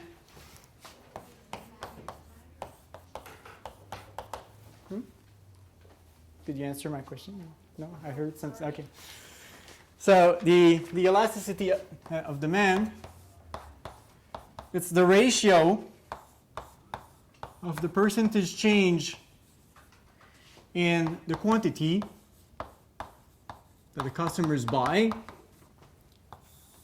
divided by, well, it's the ratio of the percentage change in the quantity with the percentage change in price. So we want to know if I increase the price of my item, hopefully I will continue to sell a lot of these items and I will make more money. However, if the price is too high, people will stop buying it and then I will lose money, I guess. Okay? So that's what this is about. Now, if I write this in, well, with the notations we have, percentage change in quantity, not that I use these notations a lot, but I think you're relatively used to delta Q, which means the variation in Q. So if I want to, okay, so these quantities vary, and my delta Q is the variation, and if I divide it by Q, I get the relative change, and then if I multiply by 100, I have it in percentage. So this is my percentage change in quantity. There is no derivative at this stage, just a real calculation. I sold 5 units less, and something like that. And same thing for the price. So I have the variation in the price over the original price times 100. Of course, the 100%, they just cancel out, so I don't really need them anymore. So I can write that this is, well, delta Q over Q divided by delta P over P. And now 2 ways to write this down, 2 ways that will be important for us. First way is, well, okay, so how do we divide fraction? We take the one on top and we multiply by the one at the denominator that we flip. So the P will appear above and the delta P will appear below at the denominator. So we get P over Q times delta Q over delta P. That's one way to write down this expression. And another way will be, and we're going to use both ways, maybe more this one, especially in the assignment. But another way to write this down is P over Q divided by delta P over delta Q. So if you play again a bit with this fraction, you will see it's the same thing. Okay? So I will be using actually these two things.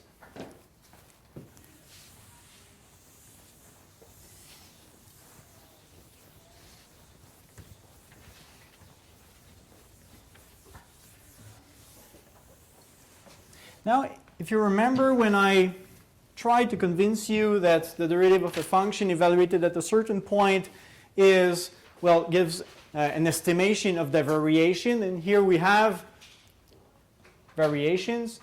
Actually, I told you that this ratio here, when delta P and delta X are small, so actually I was talking in terms of X and Y. I had my picture, I had a curve, and I chose a point, and then I drew the tangent line, and I drew the actual curve, and then we compared the variation, say here, that comes from the slope, and the real variation here. So I told you when the variation in X and Y are small, this is roughly the same as the derivative, so the slope at this point. And I can have the same argument here. So let me write what I mean by this. So when delta P and delta Q are small, which means close to 0,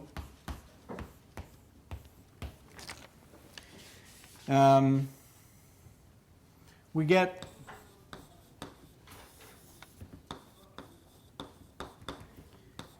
delta P over delta Q. This is almost the same thing as the derivative of P with respect to Q. And delta Q with respect to delta P is almost the same thing as the derivative of Q with respect to P. So the elasticity of demand that I would consider in this course will not, it's maybe not equal, it's approximately. So it's not going to be this exact one where we compare the exact variation, but I'm going to use the derivative. Okay? So again, it is an estimation, I guess, of what you're used to see. So the elasticity of demand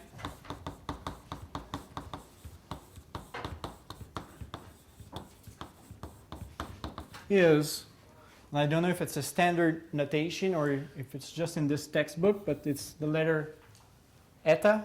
Do you know this letter? Yeah? Okay, so it's a Greek letter eta. And so I told you that I would use these two things.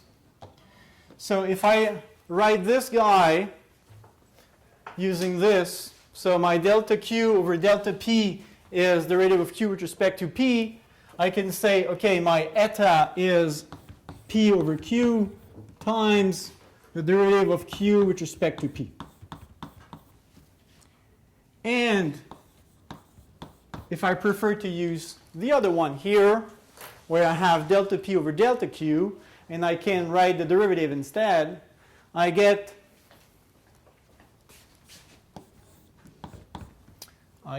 P over Q divided by the derivative of P with respect to Q.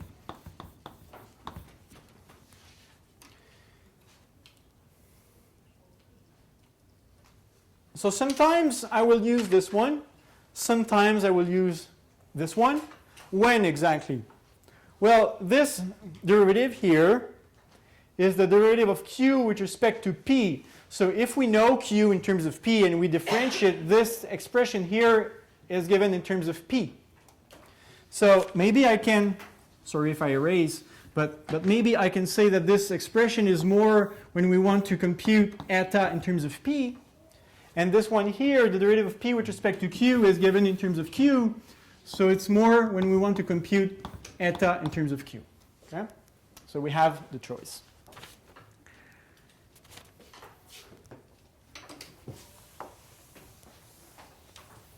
It's maybe not exactly this that you see in your other course. I don't know exactly what you see. I know it looks like that.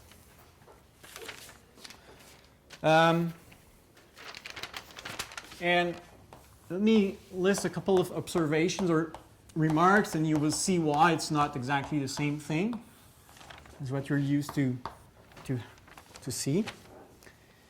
Okay, so the way I define my eta with the derivatives works only when the variations are small. Okay? Very, very small variations, so like 1% increase or 2% increase.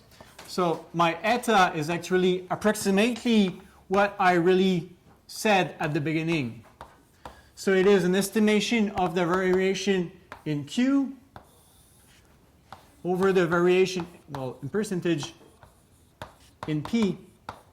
And it is an estimation for small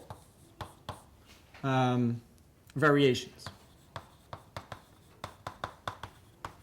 Anyway, besides oil, it's pretty rare that there is a 10% increase from one day to the other. Just those having cars have to assume this, I guess. Okay, so another way to use this formula is also that, okay, well, if I know eta and if I know the numerator, I can find the denominator, or if I know the denominator and the eta, I can find this one. So we have three quantities into play, and if you know two of them, you can find the third one. So in particular, eta times the percentage change in P is roughly the same as the percentage change in Q. sorry, it's a bit small. Okay, so first observation. Second observation, because, well, I would say normally there are exceptions. Maybe I go here to continue my sentence.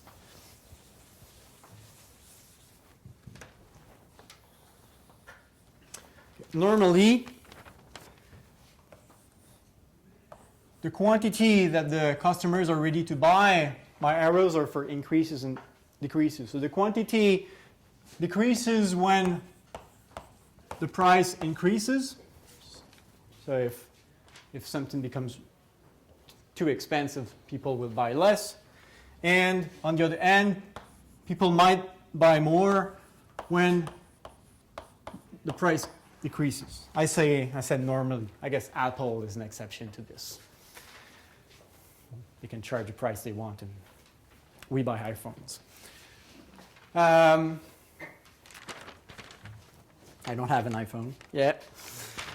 I have a very cheap and bad phone. Okay, so because normally we have this, we have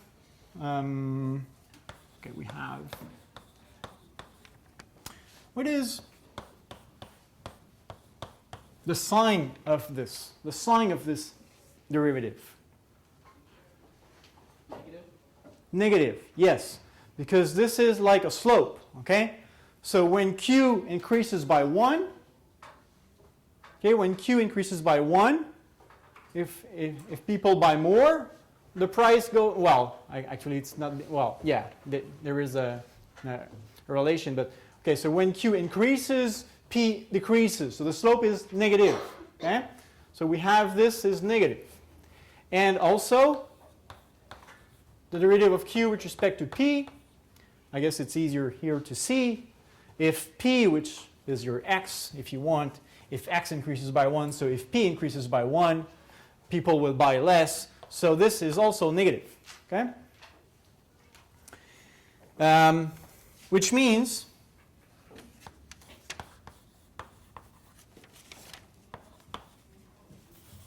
eta, what's the sign of my eta?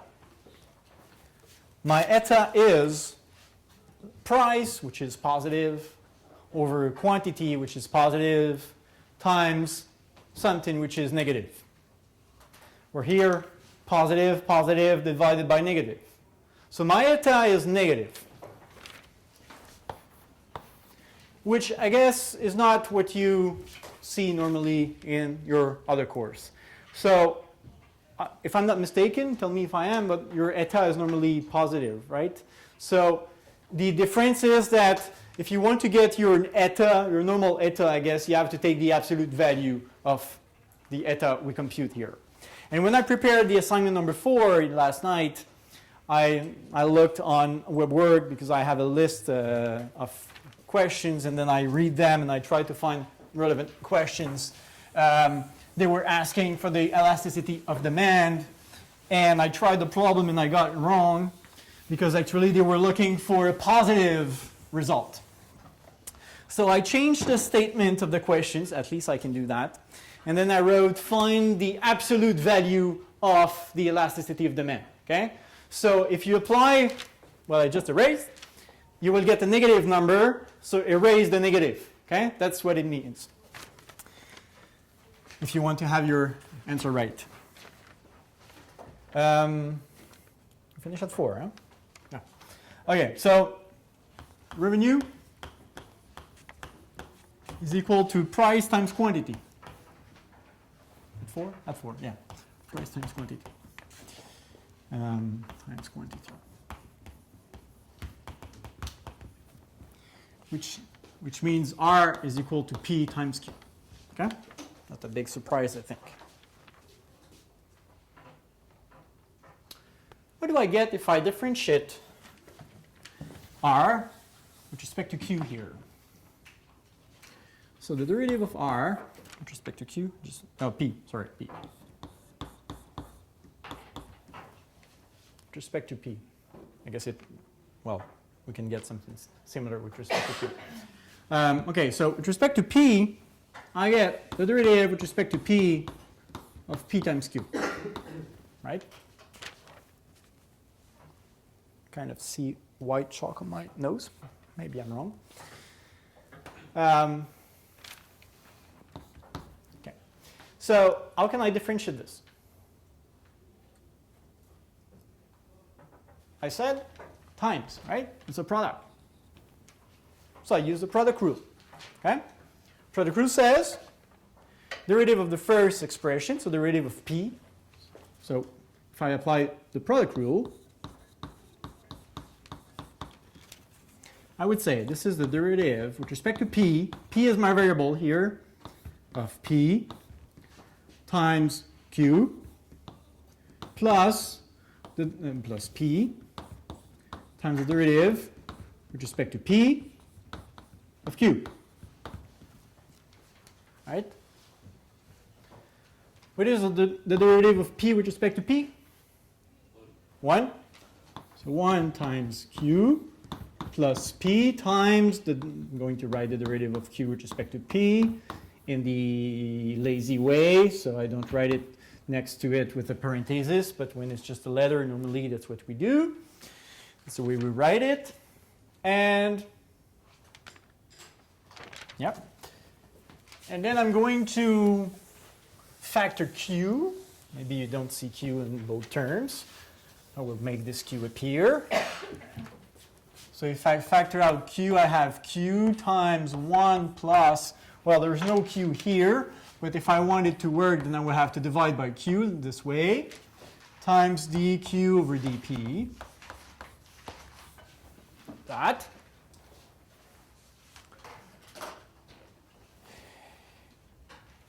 And what is this? This is one of the two definitions or ways that we can compute eta. So I'm telling that the derivative of r with respect to p is equal to q 1 plus eta. Okay? That's what I mean. Okay, how can I interpret this formula now?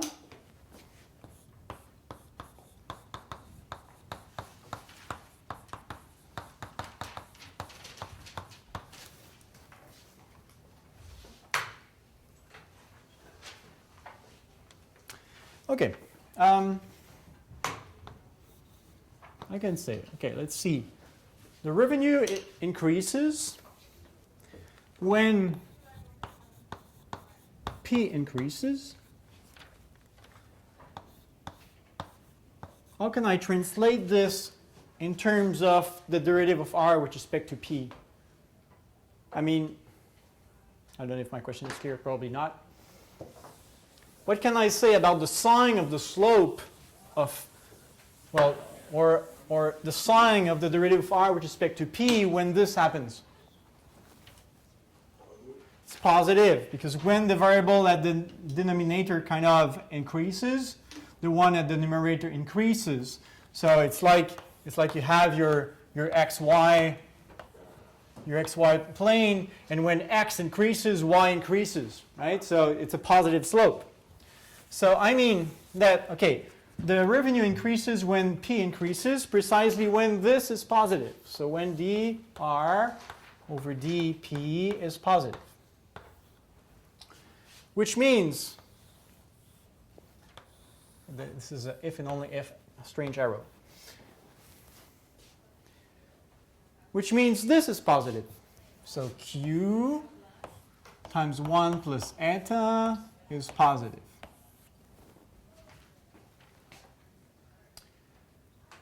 Which is the same as, well, because my Q is a quantity and it's assumed to be positive, if we divide by Q on both sides, we get 1 plus eta is positive, which therefore means my eta is larger than negative 1. Okay, if I subtract 1 on both sides. And because, I don't know if it's still on the board. No, it's not there anymore. But I told you, I think it was here. I told you my eta is negative in this course. And it is larger than -1. So it means that my eta is in between -1 and 0. The other way.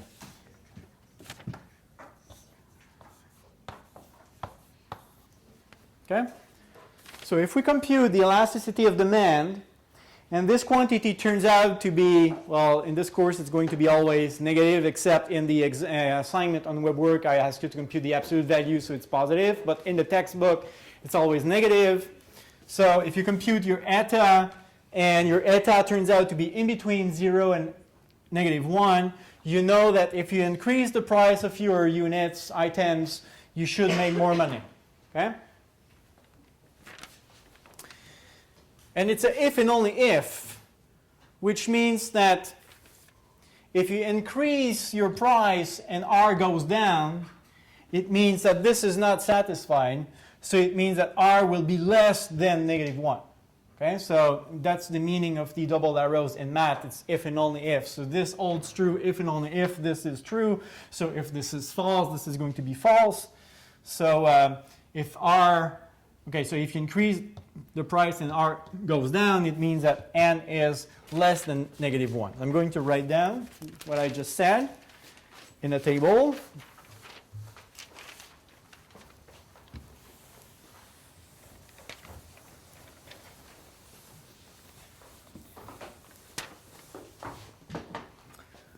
So conclusion, and also I will introduce some terminology.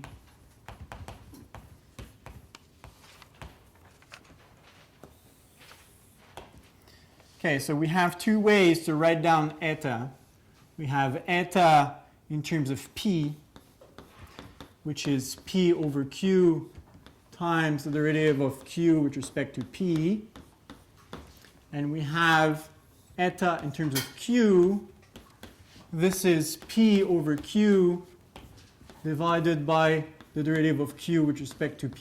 Okay, we saw two ways to compute the elasticity of demand.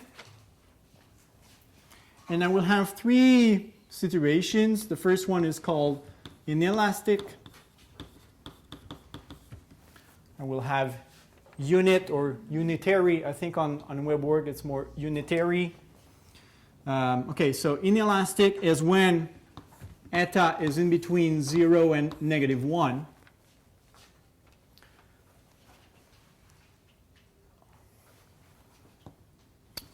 Or, okay, I erase this, and if I have to rewrite it, I will.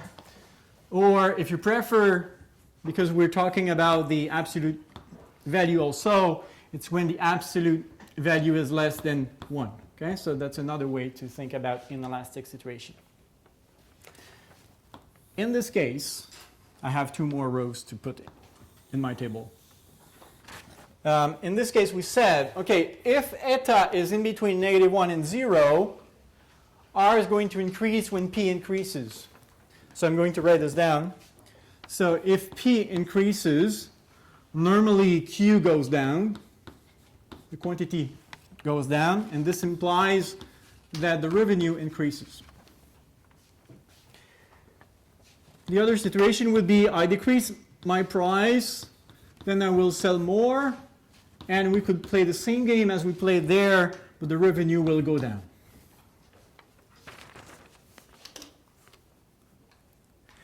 So when it is inelastic, the revenue kind of follow the price. If you increase the price, you will increase the revenue. If you decrease the price, you decrease the revenue. Okay? In the book, they say unit elastic. Sorry, maybe not that much to the left here. Unit. On web work, I think it's called unitary elastic. This is when eta is equal to -1. So here I would have, well, the absolute value of my eta would be 1.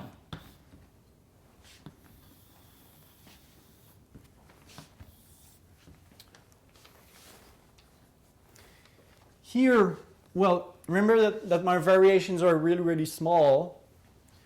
So if P goes up, then Q is going to go down.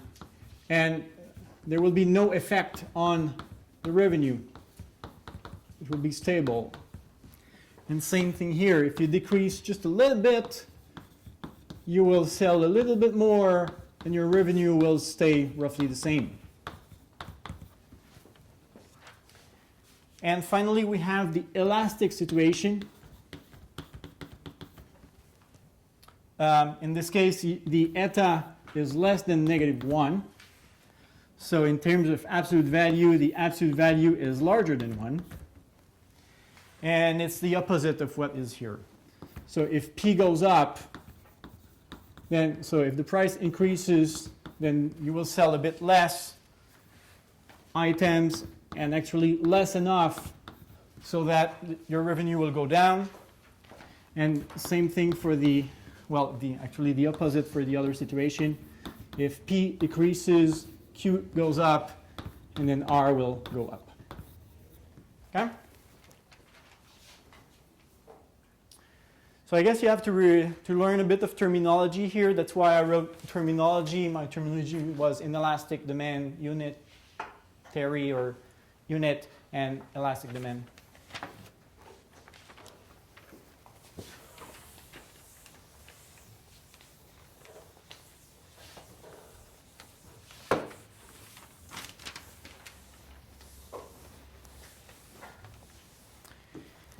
Let me see. Okay. Any questions so far?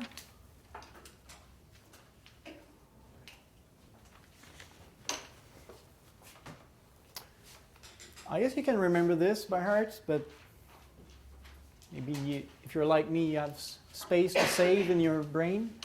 So I don't know. Personally, I don't really remember this table, but I use logic to remember. So maybe it's a remark or a trick. Maybe just an example. I'm not going to do all the possibilities. But we said the eta, when the variations are small, this is roughly the same as the percentage change in Q over the percentage change in P. I guess that's what you have to remember. And if it's something that you see in your other courses, that's probably something you know already. So, okay. First, maybe I have two examples. Not really examples with real numbers, but examples, way to interpret this or think about it. If the eta is less than -1, so if we are in the elastic situation,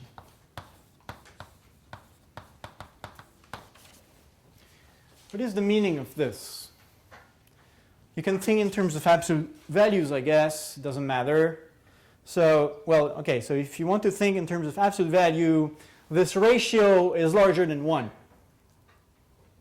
Which means the numerator is larger than the denominator, right? If you compute a ratio, one quantity over another one, and you get a result which is larger than 1, let's think in terms of absolute values, then the number above was larger than the number below, right? So it means that the Q changes faster than P. Okay? So then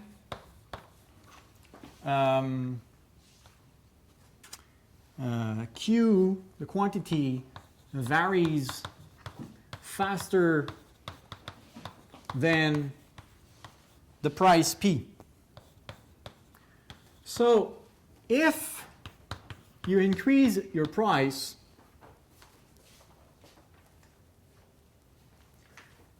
then Q varies faster, and Q is supposed to go down. So Q will decrease faster. I don't know if the wording is clear. So if P increases, Q will go down faster than P goes up.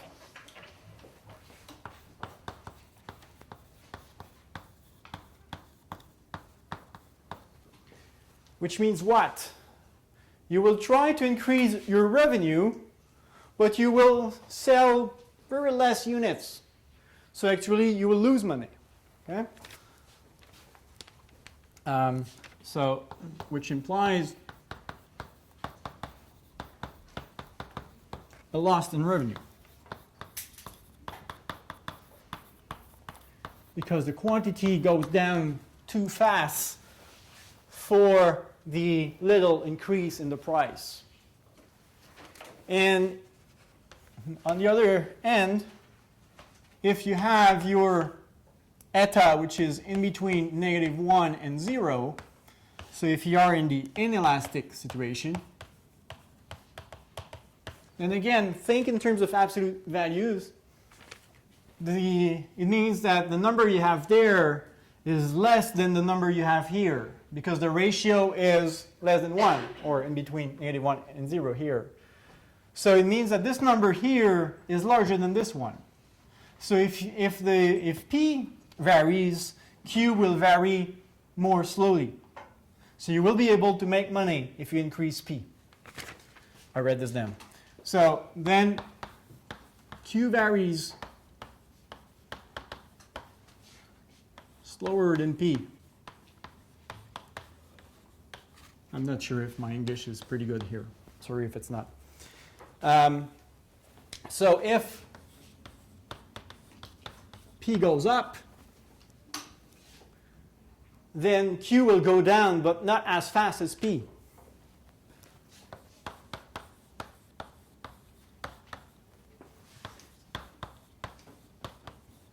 Compared to P. So you will make more money.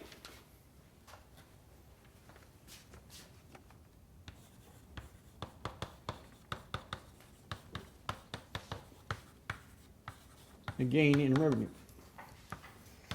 Okay, just develop your own trick. That's my way to think about it. Yeah, just develop your own trick. Maybe you're better just to learn these words and remember what it means. But. Okay, I will do one example with real numbers in.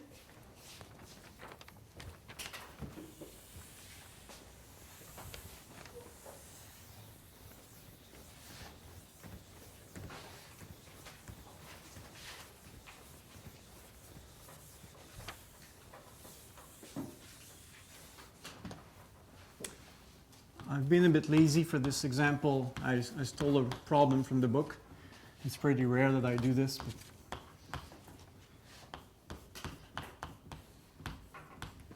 Okay, so it's one of the problems in the book.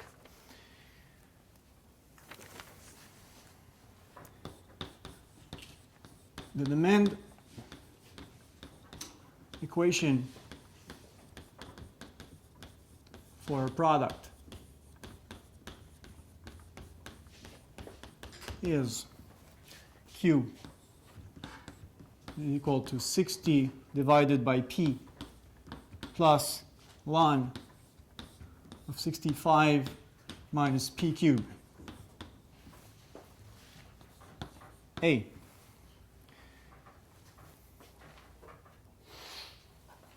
I think I forgot to tell you one thing, because I just saw a terminology in the... Yeah, okay, I forgot to tell you one thing. Maybe I write it... okay, yeah, I'm going to write it. Okay, I use this here.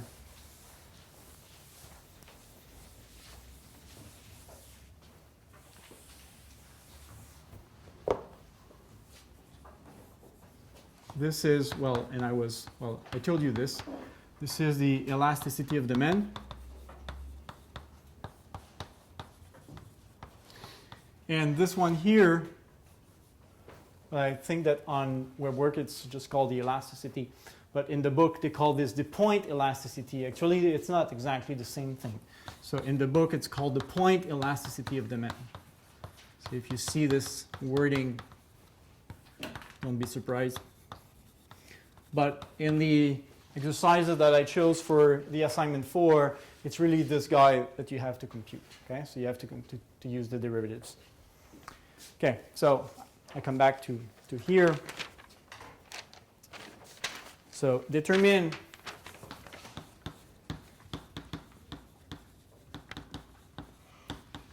the point elasticity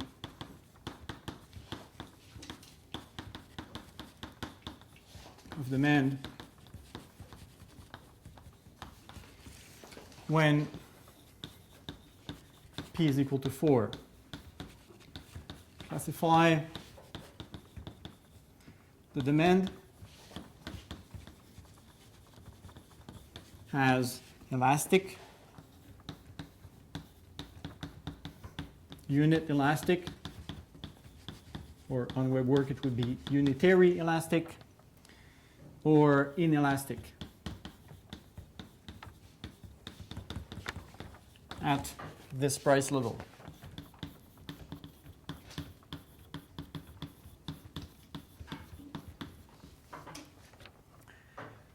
Part B.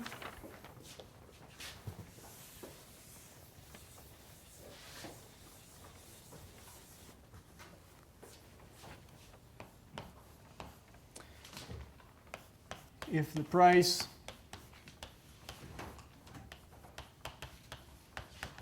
is lowered, or do I do A now? I would do A now, because otherwise I would fill the board with questions and I would have to read the questions to answer the questions, and we won't know what we're looking for. So I guess I will do these steps by step. Sorry to change my mind there. Okay, so this is part A, solution.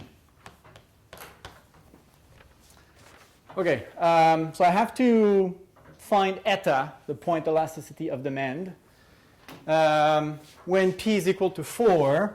So I know I will have to replace P by 4, which means I have to express eta in terms of P, because I want to replace P by 4. So I'm going to use, okay, maybe A, since we have to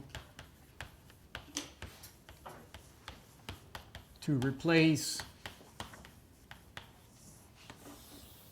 P by 4.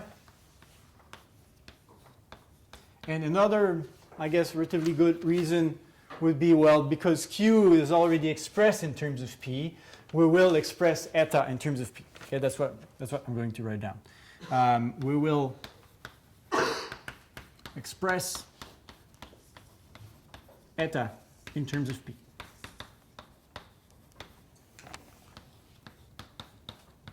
Which means we'll use eta of P, which is equal to P over Q times the derivative of Q with respect to P. In the assignment also, they were just asking you to compute eta at, say, 4, and it was not mentioned it was P or Q, so I changed the wording again, and it is P in the assignment. Okay, so I have to compute this. P is P, Q is this. Here doesn't look pretty nice, but this is Q. So I already know this part. Okay? So I have to compute this part. Okay, so first,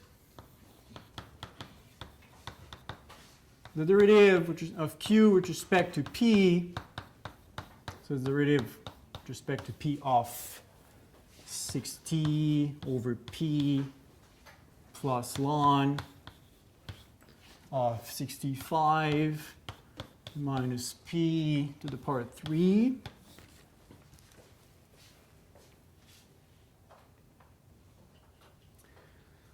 How do I differentiate 60 over P? My variable is P here for the differentiation. Okay? How do I differentiate 60 over P?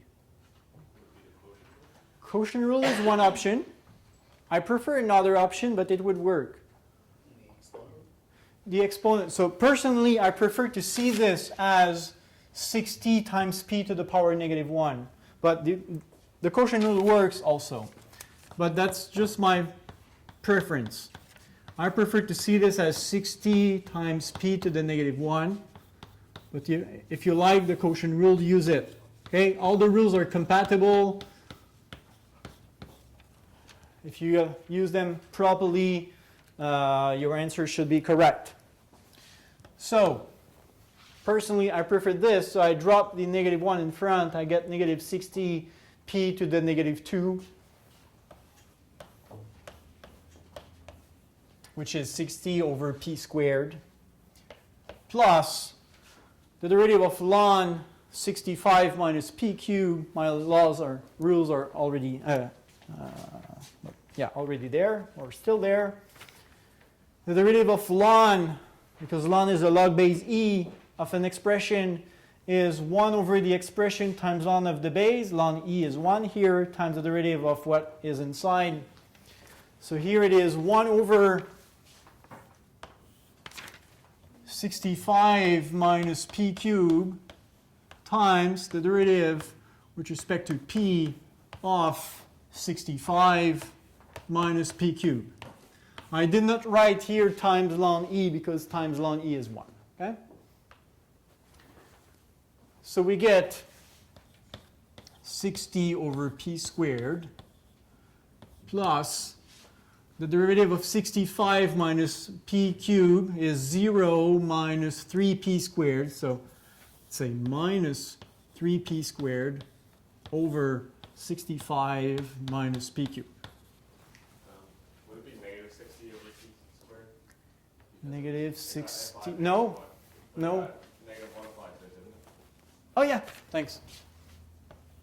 Yeah. Okay. I drop the negative 1. I get negative 60 p to the negative 2. Yeah. Okay. Thank you. Okay. So this is this part here.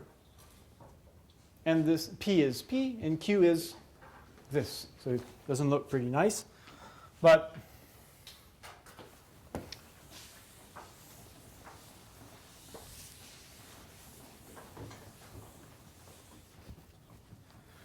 okay, so then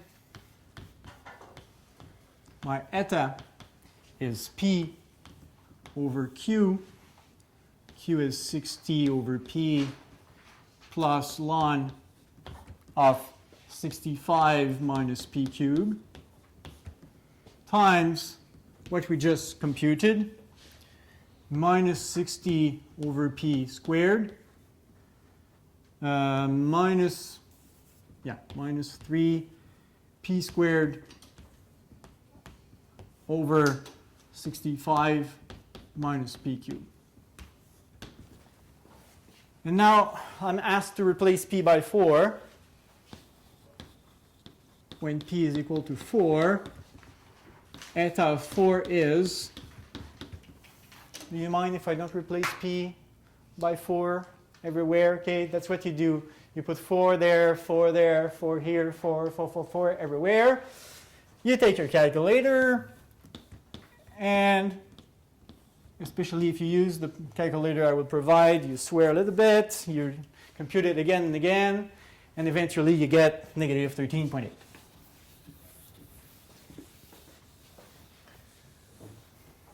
Okay, so I'm almost done with part A.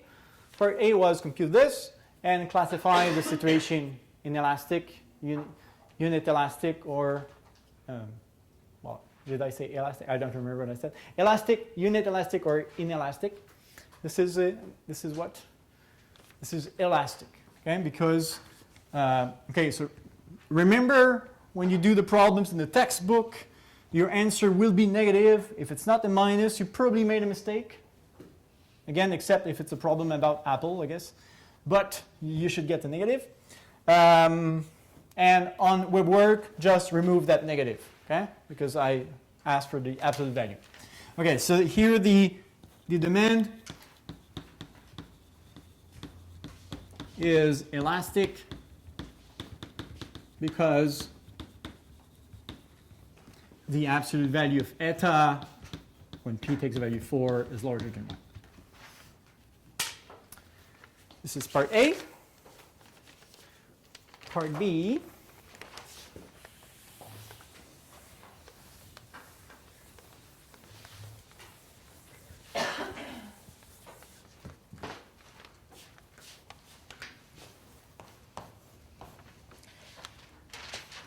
If the price is lowered by 2% from $4 to $3.92. Okay, 2% of $4 is 8 cents. So we drop the price by 8 cents. Use part A to estimate the corresponding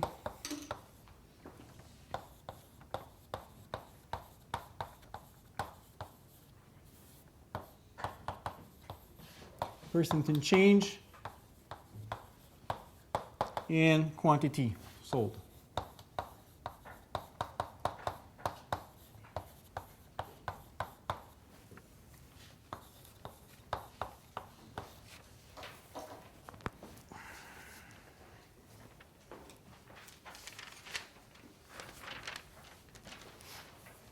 I'm almost done, Darcy. I just realized you look at the clock. Don't give up. Okay, so solution. We saw, it was my first observation, that my eta is almost equal to the percentage change in Q, or in demand, over the percentage change in the price. And why did I specify the initial price? I said the initial price was 4 because in question 1, P was 4. Okay, so it's the same. Okay, we're still talking about the same product, the same price. Okay, so I can use part A. In part A, I found that this eta is negative 13.8. And my percentage change in P is 2%. So I know this guy, so I can find the third one. Okay? So the percentage change in Q is approximately eta of 4 that we computed in part A times the percentage change in P, which is equal to negative 13.8 times 2%, which is, it's not 2%, it's a drop of 2%, so it's a minus 2%. So this is 27.6%. So if we drop the price of 2%, I don't know if it's a realistic problem, probably not. But if we drop the price by 2%, the quantity sold will increase by 27.6%. This answers part B. And part C, and it's a quick one. Part C is, will this result in, did I say decrease by 27? Increase by 27? So this will result in, no, will this result, will this change result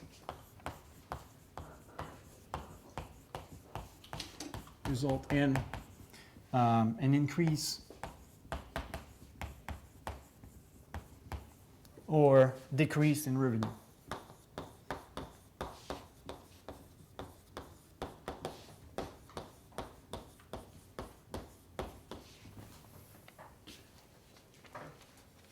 What do you think?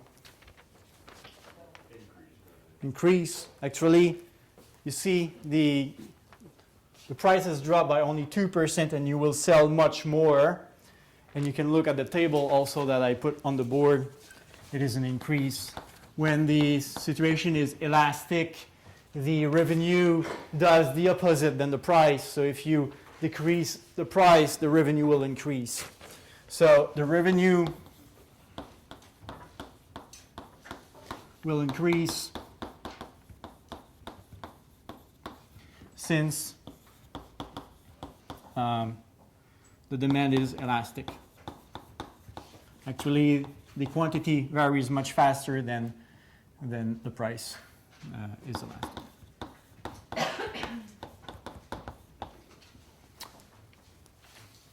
Questions?